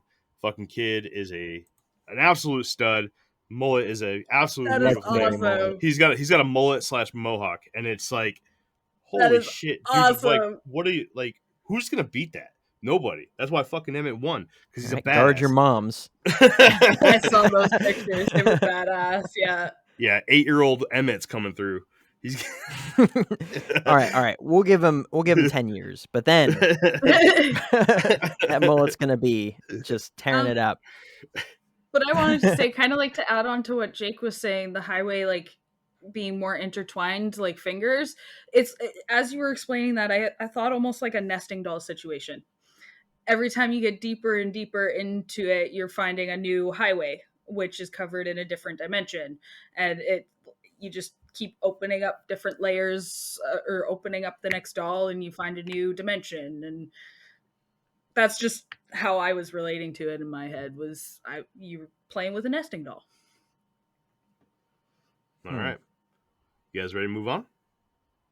Yep. All right. Extraterrestrials and intraterrestrials. The basics behind this explanation is that it is almost identical to the military psyop theory, except it is an alien race conducting such experiments. What about another idea involving ETs? The idea that they also know there is something very interesting about Skinwalker Ranch, and they are there to investigate as well. yet another idea involving alien beings is that they are there in search of a very rare material known as gilsonite. Gilsonite is a lightweight, solid black material that is the solidification of petroleum and is found naturally in very select locations in the world, the Uinta Basin being one of these places. And what about intraterrestrials, beings that are either ancient or subterranean that live within the old caves, caverns, and tunnels throughout the basin? Could the instruments that were deployed by the NIDS team and many teams since be picking up on technology from far underground? And could this technology look like orbs, UFOs, dogmen, cloaked beings, and orange tunnels connecting parallel worlds? No. Yes. I'm gonna say yes. I'm gonna say yes on the intraterrestrials and possibly even cryptoterrestrials. Ooh. That's it? Yeah. Oh, okay, yes. Quick answer by Jeff. You We just must be explained getting- what an intraterrestrial was. Do I need to explain again what a cryptoterrestrial is? No, you touched on that the other day, but good. All I right. mean, it must be close to his bedtime because that was quick. You are correct, but it was just a quick thought. I just got an update on my phone that says watch Star Wars on something. I just flicked through it. They're listening. They're listening to us. I love It's it. actually much deeper than that. Do we have time to get in? No, we can't get into that right now. Save It's it for an actually much episode. deep- it's We'll much save it. deeper We'll than put a them whole listening episode to. on it. Okay. We still have to do the birds aren't real. It's terrifying, but okay. I'm gonna say no to extraterrestrials, but yes to Project Bluebeam. What a great focus, a great spot to focus this idea and this brainwashing of the masses of the UFOs and all this crap. Holograms, man. Just Test them. just keep putting it out there. I mean, shoot. What if this is a black budget project area, right? Why would they then invite the History Channel to come and film and record all over it and not tell them what the vehicles are, but let them assume that they're UAPs or UFOs or aliens or something like that, if not to accentuate this idea that the extraterrestrials are here and they're visiting us, whether that's to cover up military vehicles or to push this idea of like a Project Bluebeam type scenario where they know something's coming and they want to have a plan B to say, hey, this is why this happened. It's because of the aliens. For more information on Project Bluebeam, check I'm out with that. Project Bluebeam episode. check I'm out our so- Project Bluebeam episode with I'm Jeff so with Fernandez. that. I love that that theory. I'm with Jeff's that gonna 100%. backpedal into it, right into it, right 100%. into my. I got you right here, man. Wes, kid, what do you guys think? I got nothing on this one, honestly. I can lean more towards the intraterrestrials, just because that seems to make a little more sense. Especially if it's like you can't dig in the ground. Well, why? Somebody's got to know what's going on there. But I really don't know what to think about this one. I don't buy into the extraterrestrial stories for this. All right. Wesley King. I had a thought and it just went and is gone. And for the life of me, I cannot. I'm like, oh my! It was something to do with what Jake was talking about in the last part of his thing. But I can't even remember what the fuck that was now. It just went. Poof. You I mean was thinking about it too hard. Was it like the intersection of the dimensions, like the fingers intersecting? I'll keep saying stuff until it jogs your memory, like what I did with Kenzar. Was it around there? It was after that. It was after that. Was it The Project invisibility Arrowhead of them? in the mist? Was it the mullet? The mullet? I missed the mullet. Gosh, next time that happens, just interrupt Jeremy and just throw it out there. Just be like, "Whoa, hold on, I got it for real." God, oh my god. I mean, That's right. with your whole interdimension thing, that was like what I was trying to describe. I don't think it's just one over here, and they're crossing paths, crossing streams, if you will. Was it in relation to like the sleepiness of the town versus the activity, and then other places where there's more activity? Now I remember. So you were talking about. Thank you. You were talking about how the government is going to have like a plan to throw people off the trail, right? And yeah. have them, not think that stuff's going on there. For me, I think it's kind of like I don't know, conspiracy inception, where these types of things, they are testing it there, but to throw people way off the trail, they're going to put stuff out there that's somewhat convincing to make people think that, okay, there is something going there, but it's not military, because it's just, I don't know, it's so random, all the different events that are happening.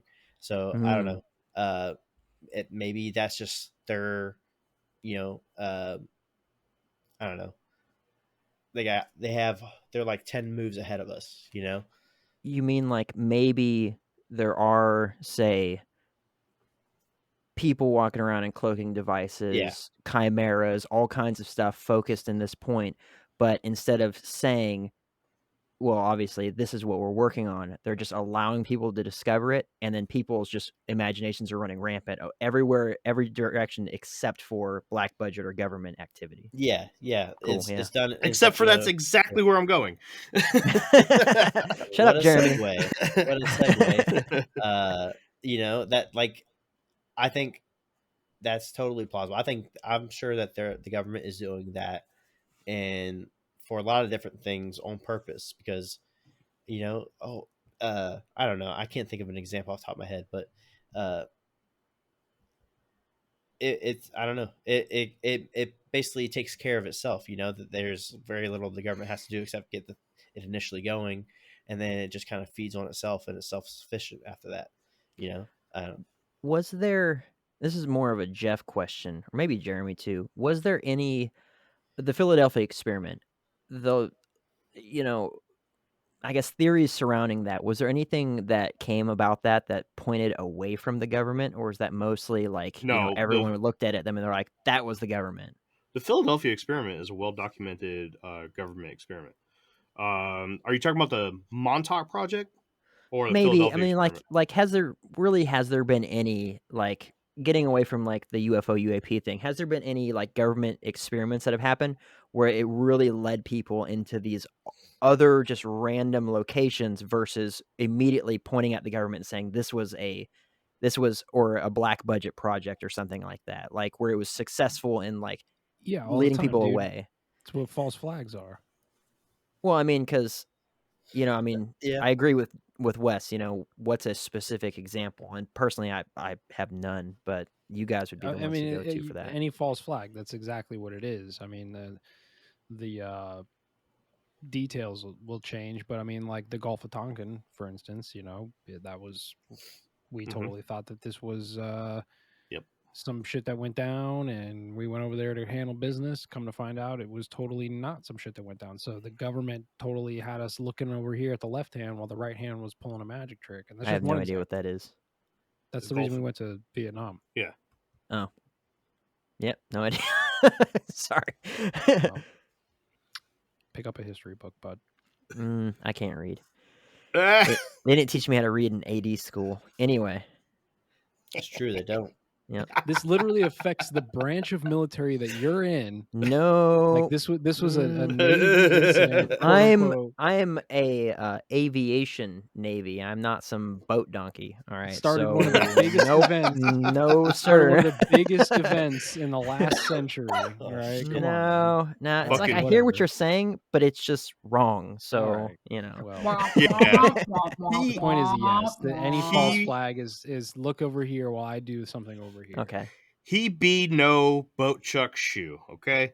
That's right. But I don't know how to read. So if there's boat donkeys that know how to read, well, you got me. They said this is what a torque value is. Now go get him, Tiger. I can't help you, bud. I've tried. You're beyond help. Yeah, you got me. All right, you guys ready to move on? Yep. All right. We're just a little over halfway done. Jeff, you ready? Don't tell me that shit. You're so full of shit. All right, here I'll pop off. Let's see. The next one's pretty long, but I can do. Okay, here we go. I'll just I'll pop off the next two together. Okay. So, natural phenomena. What if the property is on a plethora of magnetic metals causing people to see things that may not actually be there? With the large amounts of rare minerals and raw metals in the Uinta Basin, one of the most common theories about the ranch is that everything that happens is either due to or for the natural build of the landscape. Magnets have been known to cause many harmful, strange, and beneficial effects on humans. Could it be that the irregular magnetic readings commonly recorded on the ranch could actually be what is causing us to 1. See something that is not really there, 2. Causing something to be there that is not naturally attracted to other parts of the world? Or what if Skinwalker Ranch is the one place on Earth that we can get proof of Michael Persinger and John S. Durr's tectonic strain theory, which predicts that luminous phenomena and associated physical effects can be produced by manifestations of tectonic strain that often precede by weeks to months of seismic events with a region. In layman's terms, the theory claims that UFOs and orbs can be created by the movement of tectonic plates, and the actual visual effects we see as these UFOs or orbs are actually just residual energy given off from the force of gigantic rock formations rubbing or colliding together. Moving on directly into the next one, mirages and hallucinations. What if we looked at the other side of things here? Instead of looking at the property as a cause for hallucinations, what if the effects were caused internally to our own minds instead? In the book Hunt for the Skinwalker, Kelleher and Knapp mentioned that one possibility is often brought up is that the Shermans suffered from a folie à deux-like case of paraphorania. Time for some definitions. According to the National Library of Medicine, the phenomenon known as folie à deux is defined as an identical or similar mental disorder affecting 2 or more individuals, usually the members of a close family. And according to netmeds.com, paraphorenia is a type of mental disorder characterized by paranoid delusions. The affected individual experiences imaginary fears or anxieties that are often exaggerated, but do not undergo significant loss of intellectual capabilities such as memory and daily routine habits. Could the Shermans have been sharing a case of paranoid delusions through fear and anxiety over the then recent shift in their lives? Mm, No. yeah, No that's a to both? stretch. Basically, the first one is about magnets, and the second one is mental Yeah. disorders. Yeah, I mean, I could see the magnet thing being possible, perhaps, but paranoid delusions shared by multiple people, and not just them, right? I mean, still to this day, apparently. Yeah, I'm not buying that. Yeah. However, like what I said in that one episode, maybe everybody's huffing in some pollen off some psychedelic plant that's growing that nobody's That even is discovered. something that they looked into. The NIDS team did actively look for hallucinogenic plants in the area to see if that could be affecting Everyone's out there what people. smoking peyote in the desert. That was actually going to be my. That was going to be Everyone, my the entire question. town, men, Yeah. women, children, smoking peyote and being like, "Whoa!" Yeah, I thought that was actually kind of. I thought that was actually kind of ridiculous idea, but I guess it's actually quite scientific of an idea. So It was Yeah, looked into by the NIDS team, and they found nothing. Just that was throwing it going to out be my question. Were they smoking something and just so happened to share a trip, or like what was going on here? So, thank you for answering my question without having to ask it. there. Anything else? Anybody? I think that's a stretch. Help me out here. Nope. The gentleman that first conducted all the research for the ranch, he passed away recently. He was, Junior something or other. yeah, Junior Hicks? something. Junior Hicks. So when he first started his research, according to the documentary, he had like 1,000 UFO sightings that he was going through, and Mhm. right away he was able to get rid of most of them until he was left with about 400 UFO sightings that couldn't right away be documented as just fake nonsense, right? And then he went into actually interviewing people that'd seen UFOs and things like that. I think that with the amount of things that have been seen on that ranch by so many different individuals, and not just people who've lived on the ranch or lived around the ranch, but people in the town that's near it, that it's been decades and decades and decades of stuff. I I think that you could say that a lot of it is probably, just to get your 15 minutes of fame. A lot of it could be, as a practical joke or just deception or whatever it is, or just straight out, flat out lies, right? But certainly some of it, a certain percentage of it, has to be some people actually saw something. And I don't think that if that percentage is spaced out across an entire county or a state of people that know about this location, that you could really chalk it up into everyone's having some similar trip, which I think scientifically, there's never been two people that have shared a trip that has been exactly similar. So because of the way that your brain works as an individual, your own experiences, your own emotions, blah, blah, all this sort of stuff, even people on like shared DMT trips, like they may see the same figure, but they don't have the exact same trip. And Now, so DMT, there has been trials where people have had the same trip. the exact same one.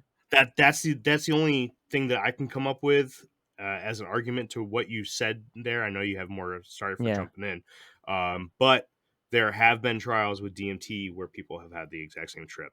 I'm looking at no. I concede them.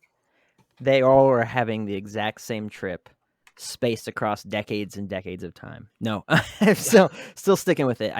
So I think that there is some legitimacy. Now, again, is that legitimacy without, beating this horse even more dead? Is that legitimacy because they're seeing UFOs? I doubt it. Or at least in their perception, it would be a UFO, right? But is it aliens? I doubt it. Are they seeing the predator monster? Very highly doubt it, right? More likely it's something, whatever that saying is, or that theory, that it's more likely the easiest thing to explain. Occam's razor. Occam's razor, there you go. But so I think that there's definitely more truth to it than just chalk it up to it's a shared experience, or everyone's tripping out, or it's some sort of like hallucinogenic delusions that somehow an entire town or county is suffering from, because that's a lot. That's a huge mental health crisis if there's like a poisoned water supply, if everyone's freaking out and their brains melting and stuff. That's like lead in the water. They need to figure out what's going on. That's like that river in Michigan that's on fire right now, sort of, levels of pollution that people are drinking, right? So Flint, Michigan. So that's not, that's wouldn't be something to be, laughed at or on a podcast for. And I think that would have been found out, right? Sure. Maybe. Possibly. Who knows? Are you ready to move on? Yeah. Okay. All right. Deception and hoax. What if the Shermans were making this up from the get-go? Some disbelievers have come to the conclusion that the Shermans may have realized that they bought dead land to conduct a business that required land that would provide grazing for the animals that they were raising. Although it does rain in the Uinta Basin, the annual average is only about 8 inches per year, where the national average is roughly 38. Snow, on the other hand, is different. 22 inches on average will fall every year in the area, just 6 inches shy of the national average. But is this enough to support the business of raising high-quality Black Angus? Honestly, I don't know. I do know that some people have made it work in the area, but are they doing so with the generations of experience on these lands passed down through their lineage? Did the Shermans fall victim to the shock of running a ranch in the Uinta Basin? Did they attempt to get their money back through business or home insurance by blaming a strange set of experiences on the land itself? Or were they attempting to wipe away a bad investment by turning the ranch into a researcher's amusement park? One that would be sought out by a billionaire investor or government entity eager to investigate otherworldly technology. No, not with the price that they sold it at. They didn't make any money off of it. Plausible.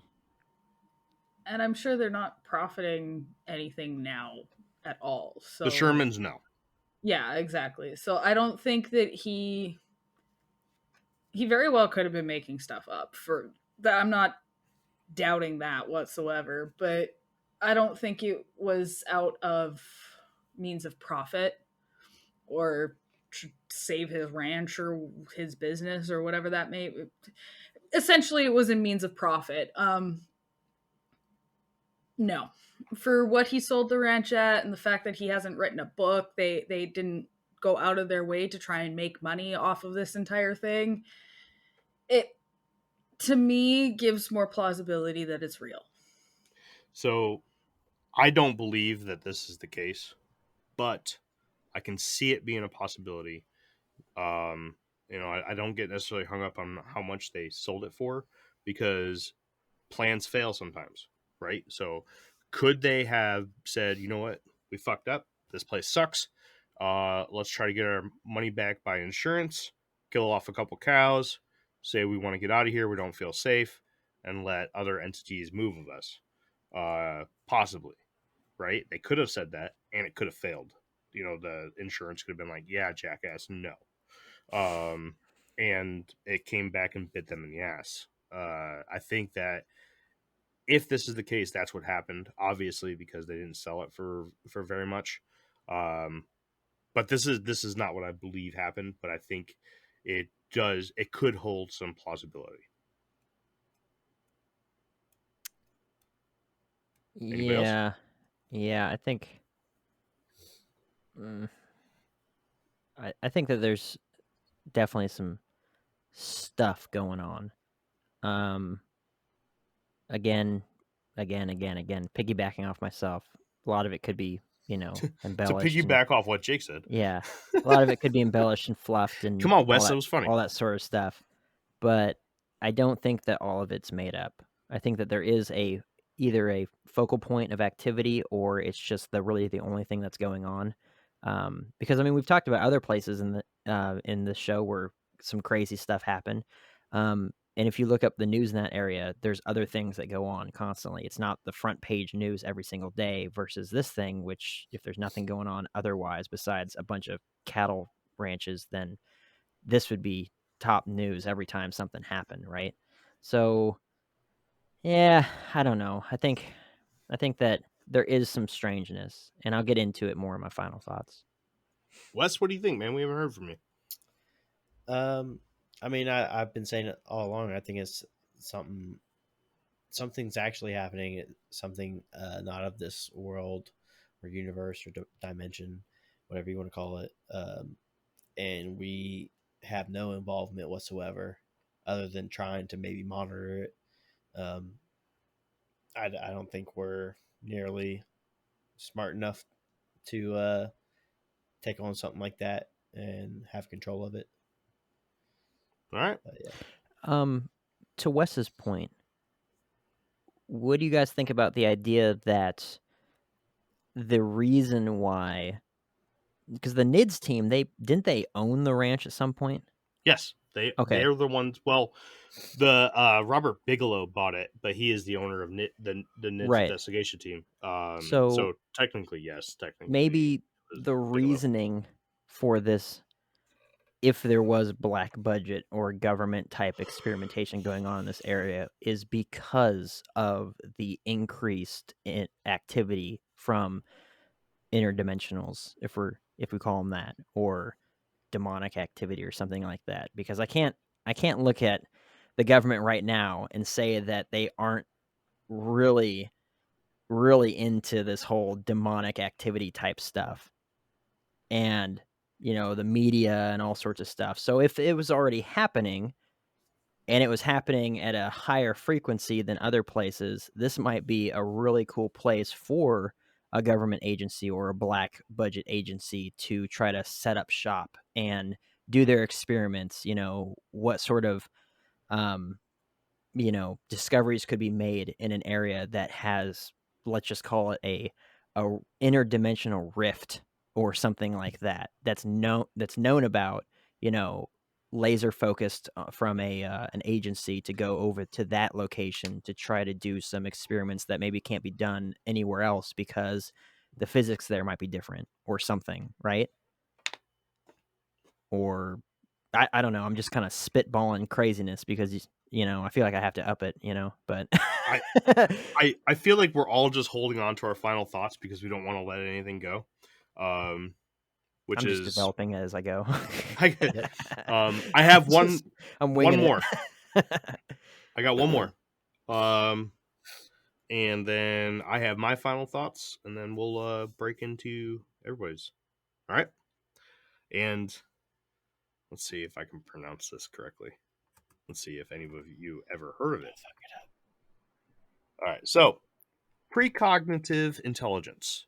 Throughout the time that the NIDS team was actively investigating the ranch, they came to the conclusion that they were dealing with what they called a precognitive intelligence. What this basically means is that they believe that the intelligence behind the happenings in the ranch was actually able to predict what the team was going to do before they even knew what they were going to do. Author Conrad Bauer makes an interesting argument in favor of the NIDS team decision in his book, The Skinwalker Ranch. He describes that quantum physicists have made many fascinating discoveries, and one of those is that the world on the quantum level reacts to our observations.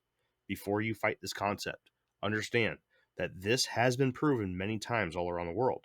Light waves have been witnessed becoming particles spontaneously due to our observation. If the quantum world can adjust and react to observation, what is to say that parts of the visible world can't do that the same? This all leads us to a man by the name of Colonel John Alexander.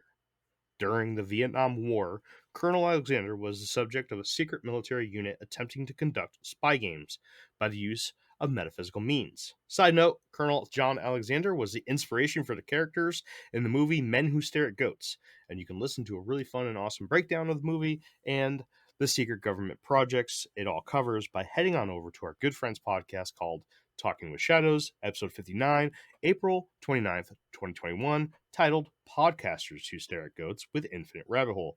And check out CJ, Andrew, and I break all of these down. Besides that, Colonel Alexander would go on to continue his career with Vietnam as an intelligence officer working on classified studies of UFO phenomena. It was Colonel Alexander that first described that he believed that the entity behind the happenings at Skinwalker Ranch was what is known and referred to as a trickster. Author Conrad Bauer again makes connections to these claims by presenting the history of trickster entities through folklore and history.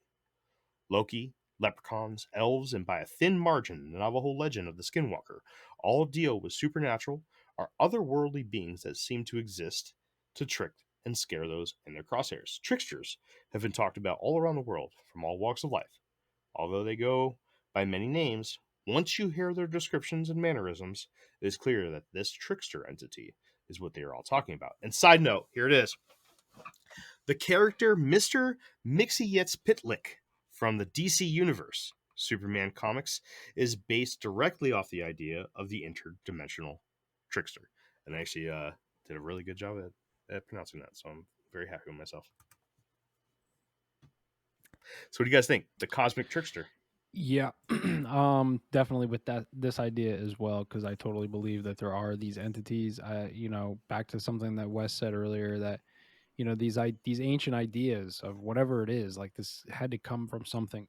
Whether you're talking about a mythology or a religion or whatever it is, something happened, and these people created these mythologies to pass down to record these events that were happening. And I believe that most of these events were the interactions with these different entities. I don't know if there's 10 entities or a billion entities. I have no idea, but the archetypes of these entities carry across cultures, across time, right? The tricksters, the shapeshifters, like genies, different entities Mm-hmm. that you can find everywhere. So could this be one of these trickster entities just fucking with people? Totally could be. Other people of Infinite Rebel? I'm in line with Jeff on this one. Or maybe to go even further, what people saw, they just created. That's where the trickster came from. I don't know. But it can't. All these tales and myths and mythologies, they all came from somewhere. So yeah. I like this story. I like this one a lot. in my travels in the internet and whatnot, every once in a while I'll come across a story that's like, oh, I think I heard a skinwalker outside my door. They were mocking this person that I see all the time, but there's no way this person could have been outside, blah, blah, blah, blah, blah. Or I heard a crying baby, blah, blah, blah, blah, blah. Stuff like that. Now it just makes sense. They're hearing tricksters. It's not the skinwalker that they're thinking it is. It's just a trickster of some sort. All right, Jake. Okay, so hear me out. Not your final thoughts. No. Just on the cosmic trickster.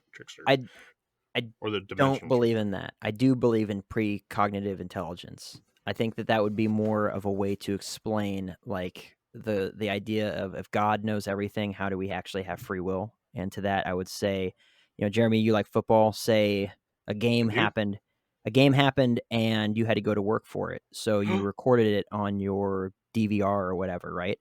And then while you're at work, the game is finished and someone tells you what the score is. Who threw what pass, who made a touchdown or whatever. Does that mean that when you go back to watch that show that was a game that you recorded, because you still want to watch the game, right? It's still something that you're interested in. So you go back and watch the game, but you already know what everyone's going to do. Does that mean that those players, when they were playing that game, had no free will?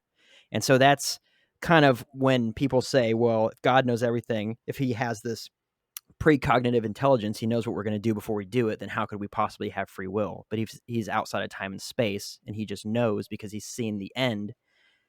That doesn't take away from our free will. He just knows what we were going to do, right? In that analogy that I gave. Now, whether angels and demons also have that precognitive intelligence, I would say no, because they're created beings, and there's no record anywhere of the book that talks about them that says that they do. That the only one that is that way would be the trihead God, God, Father, or Father, Son, Holy Spirit, right? The three attributes of God, but that they or he has that, everyone else does not, right? Outside of time and space, because he's not a created being. All the angels and demons would be, and so would we be. Where the mythologies could have come from, I don't know. I'm sure, like, these two said, they came from somewhere, right? But, I don't think that, I think that what Jeff says quite often is that we aren't creative enough to just wing it and just make up most things, that it comes from somewhere within us, this understanding or this knowledge that we have, whether it's passed down or probably maybe not, maybe more focused on like our cultural upbringings and things like that, and past belief systems. But I think that it probably came from somewhere.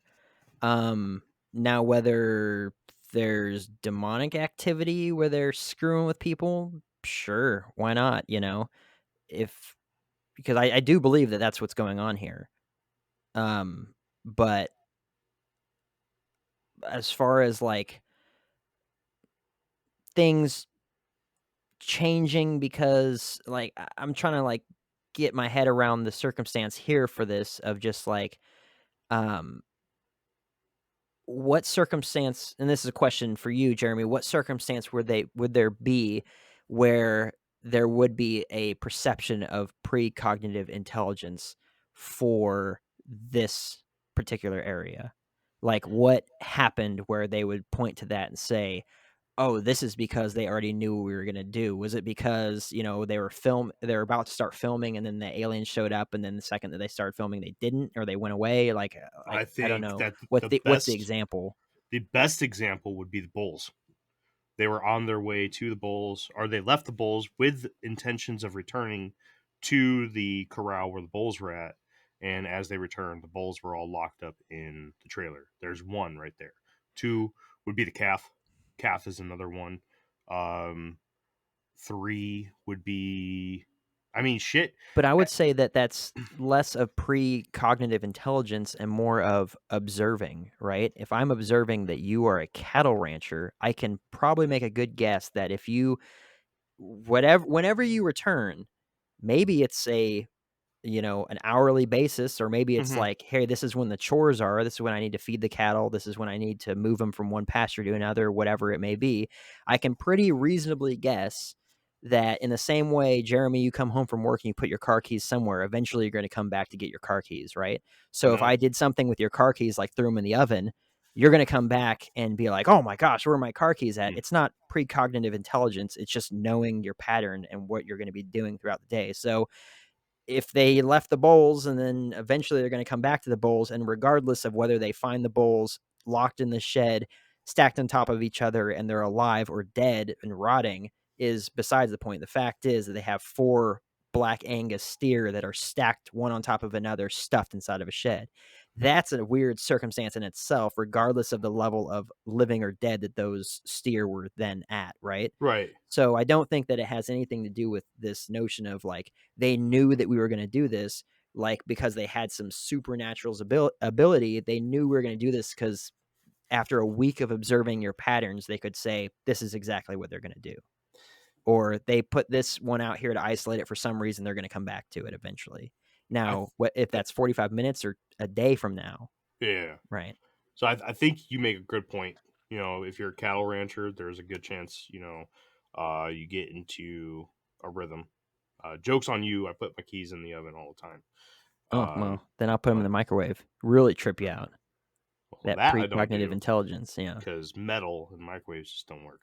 But ovens are No. fine. No, I mean, you make a good point. You do. I believe, well, let's just get into my final thoughts real quick. Okay. I see how it is. And then we'll just have an open conversation after everyone's final thoughts, because I know Jeffrey's getting tired. All right.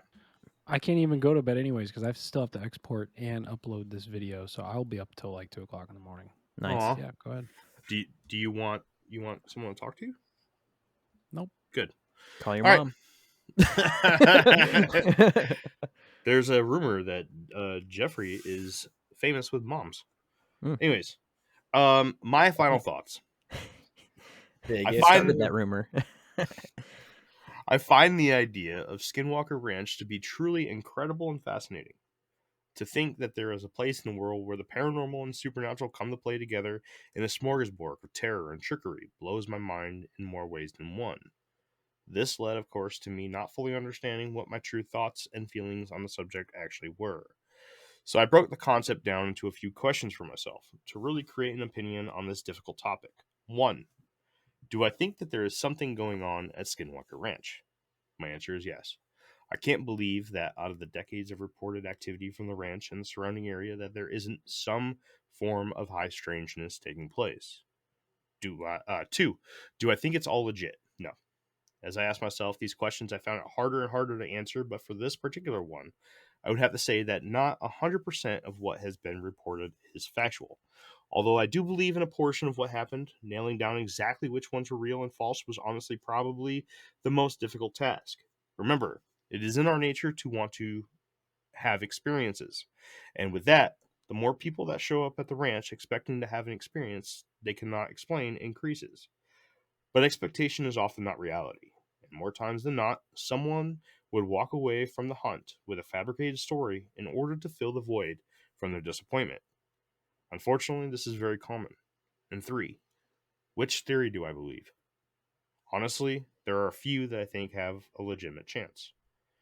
The dimensional trickster, a thin veil between parallel worlds, secret military testing from a base underground, Native American curses, and a dash of natural phenomena all mixed in with a bit of exaggerant from the many layers of media and entertainment all mixed together for a perfect concoction that we call Skinwalker Ranch. So yes, I do believe that there is something paranormal happening here, and I do believe it very well could be more than one thing, but I also believe that a lot of it has been exaggerated. But by no means do I think this place is invalid, fraudulent, or normal. Skinwalker Ranch will always pique my interest, and I fully believe that there is, or was, something going on here that screams for further legitimate investigation. A lot of big words right there. Very well. I'll keep mine short and sweet because I've already said it 10 times. But yeah, I just think There's probably, like Wes is saying, some interdimensional bleed through happening here and other places, and there's probably some black budget operation, or has been some black budget operation to investigate this or observe this or whatever the case is. And I think these people, most of them are probably seeing nothing. They're just seeing things because that's what the mind does. And for the ones who are actually experiencing something, they're probably just sensitive to this phenomena, or maybe there just is some physical shit happening in our realm, and that's it, man. So I'm with it. Definitely something going on. Let's go camping trip. I'm down. Wes, what do you think, man? Like I said, time before, I'm right in line with Jeff. I just don't think our government has any direct involvement. They're more of just observing it like we are, but with a lot They're more. attracted like moths to a flame. Yeah, they just have better. Or like light the flies for all my Trivium fans out there. Yeah. Great song, by the way. They just have better equipment. They're better suited to try to observe what's going on, but I don't think they have any real direct involvement. Right on. Kid, what do you think is really going on down there at Skinwalker Ranch? Like you said, I think it's a little sprinkle of everything, but the one I'm leaning towards the most right now is the Trickster theory. That one, just stories of people claiming they're seeing a skinwalker and all of that. The relation of it is fun. It's interesting. I like that whole story that you presented there. It just makes sense to me that something might be out there playing tricks on us, because why not? Again, that something could just be our own minds playing tricks on us, but I'm like, I love the lore. The military's got to have, or the government or whatever has got to have some sort of involvement, but are they in charge of everything? No, I don't think so. Hallucinations I can't buy into at all. And I don't really think it's extraterrestrial stuff at all. I really like this Trickster one. That's the one I'm sticking with. Right on. And Jacob. Like Old insects, sausage nipples. like insects to a light source. All right, so okay. I said right in the beginning that I had discovered some stuff because of the documentary. I was like, the documentation, the documentary that kind of tripped me out a little bit. Right in episode 1, I heard this whole story of the wolf, and I was like, this is baloney. I think I even may have said that it was baloney. And nay, now I say nay. So there, so this is a perfect graphic, so don't freak out. I am an artist. Found out because of that documentary that the Shermans, after they had their wolf encounter, a couple weeks later, they were approached to give a description of what they believed the wolf looked like, as far as like its size and stuff. They were given a lineup of 3 different silhouettes. One was a pony, one was a wolf, and one was of a dire wolf. And they said, point to what you saw. And they pointed directly at the dire wolf. Now, this is pretty much based off of that lineup, that graphic that was displayed on the TV. Keep in mind, excellent picture. Yeah. But this was about the Ooh, size. They said pony, wolf, dire wolf. Dire wolf's cut off because I ran out of paper.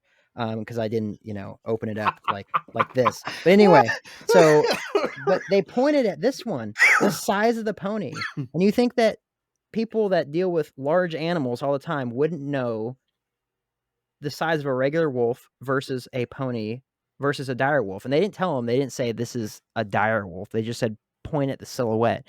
And they pointed at that.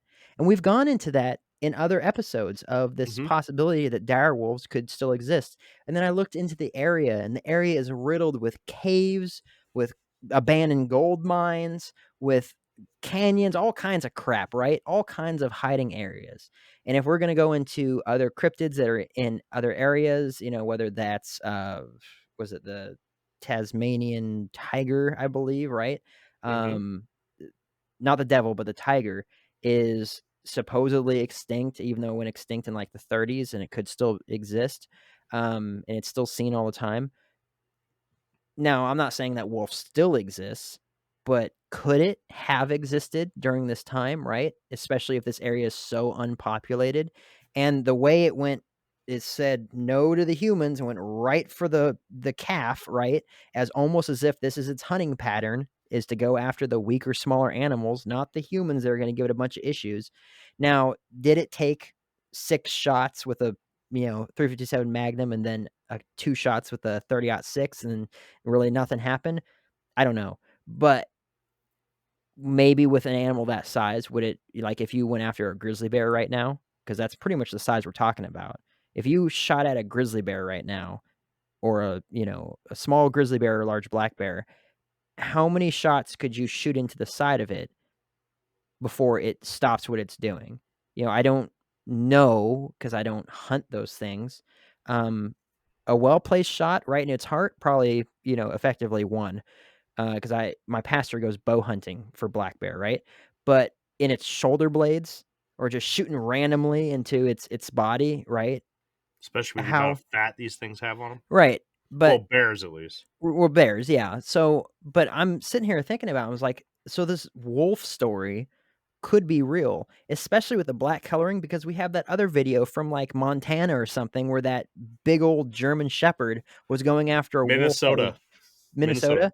It was bigger than any wolf I've ever seen in my entire life. And wolves get really big, but this thing looked like a straight up dire wolf, right? Fucker's It's in the huge, snow. man. And we should, make a point to put a link to that in the description. I'll try to, remember that for this episode. But it's just like, it's freaking nuts. And so it's just like, maybe this thing has some truth to it, right? So that tripped me out. Then, going into the phenomenon with the TV show where they're seeing the heat signatures and stuff from, the second homestead or whatever. And, they see that crazy decrease in temperature suddenly. And they showed the screen. Literally, like the whole thing went like dark black and purple, and then everything else was red around it because it was the focal point of that crazy, temperature drop, right? And it was right where they said it was. They had the walking around with the 3D mapping technology and stuff, and they're walking around inside the house. I'm not saying they couldn't have turned the thing off to add, drama to the show, but they showed that there was this big black spot where it didn't, pick up anything. So I hesitate to say that this is all made up and there's nothing happening here. I definitely think there is something happening here, but at the same time, I think that there's a lot of nothing, a lot of drama that's added, especially with the rise of technology, because even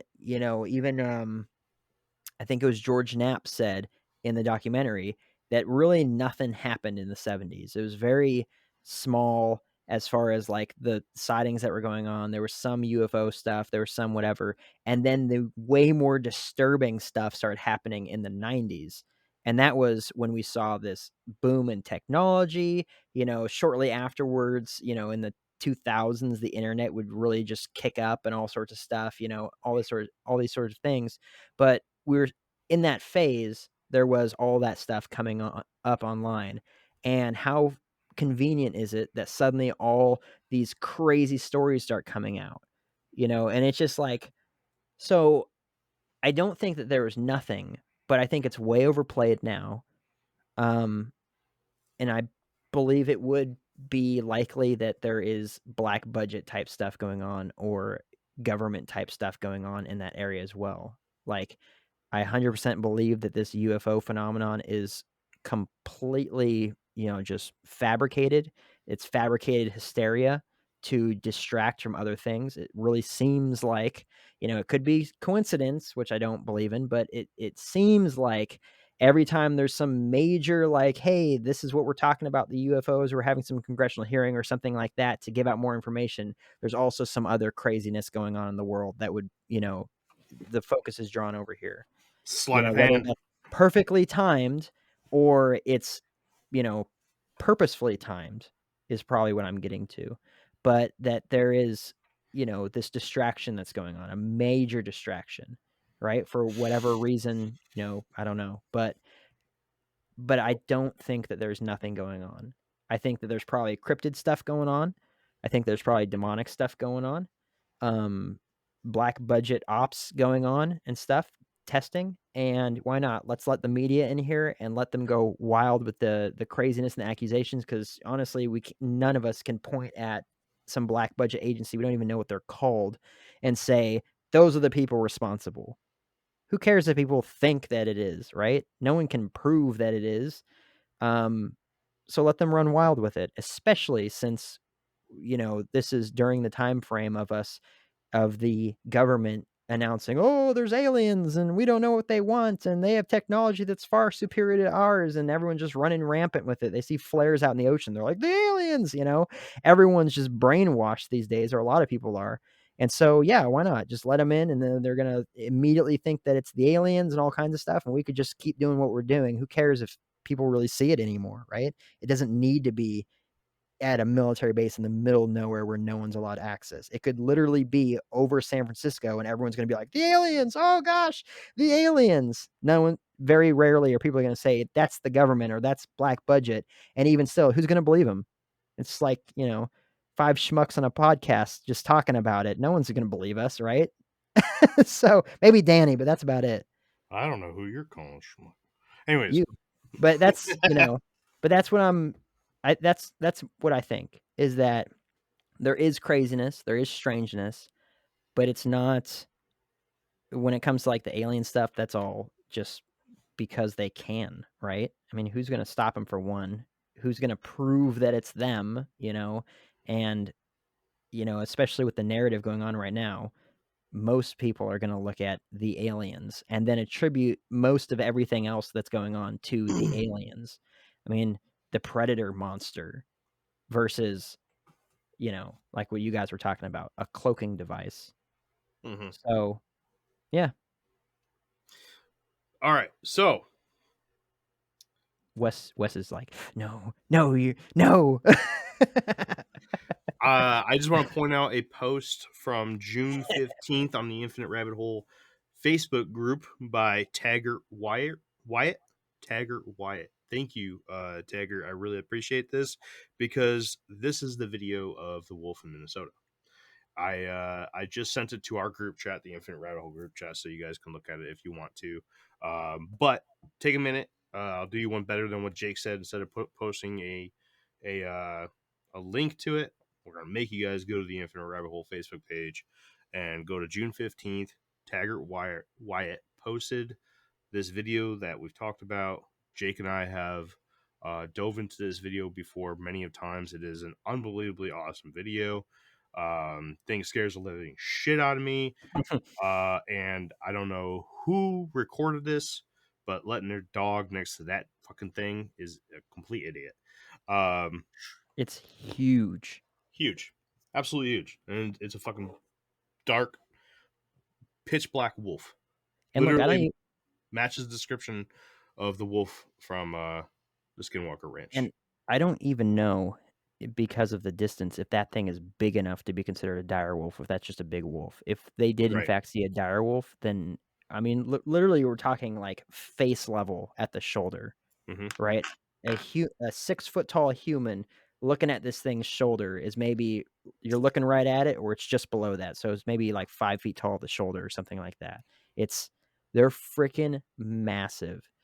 And so maybe this is one, maybe it's not. I don't know, because of the distance, and you'd have to go out there and measure the trees and see, was it standing in tall grass, whatever it was. But still, if they actually did see this wolf and it was that big and they think it was a dire wolf, that's a monster.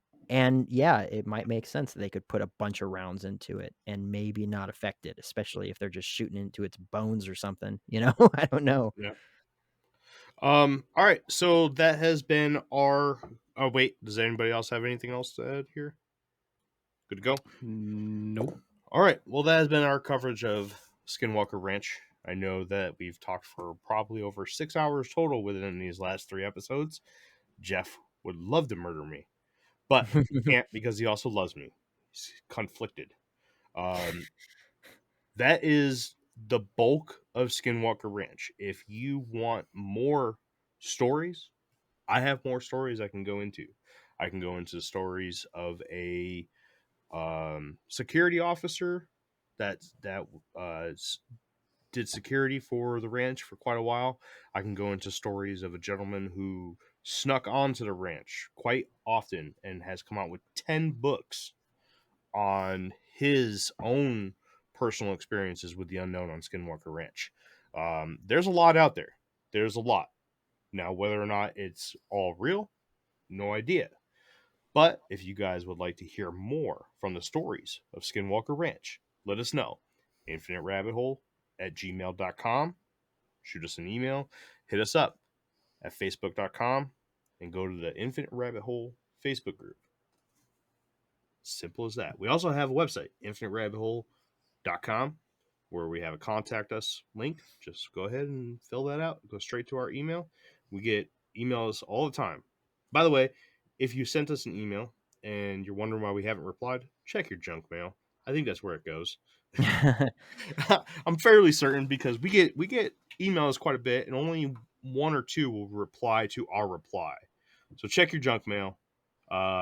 Pretty sure everyone thinks that we're spam, but we're not. We're just people.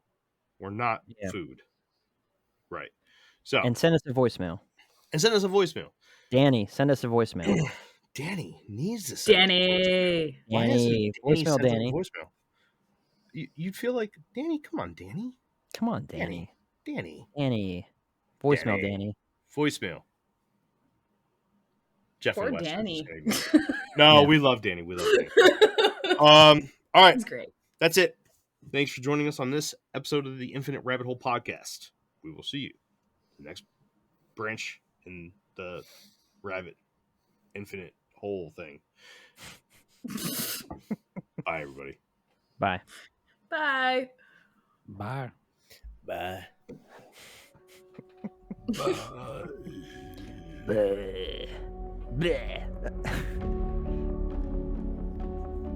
You gonna stop it, Jeremy?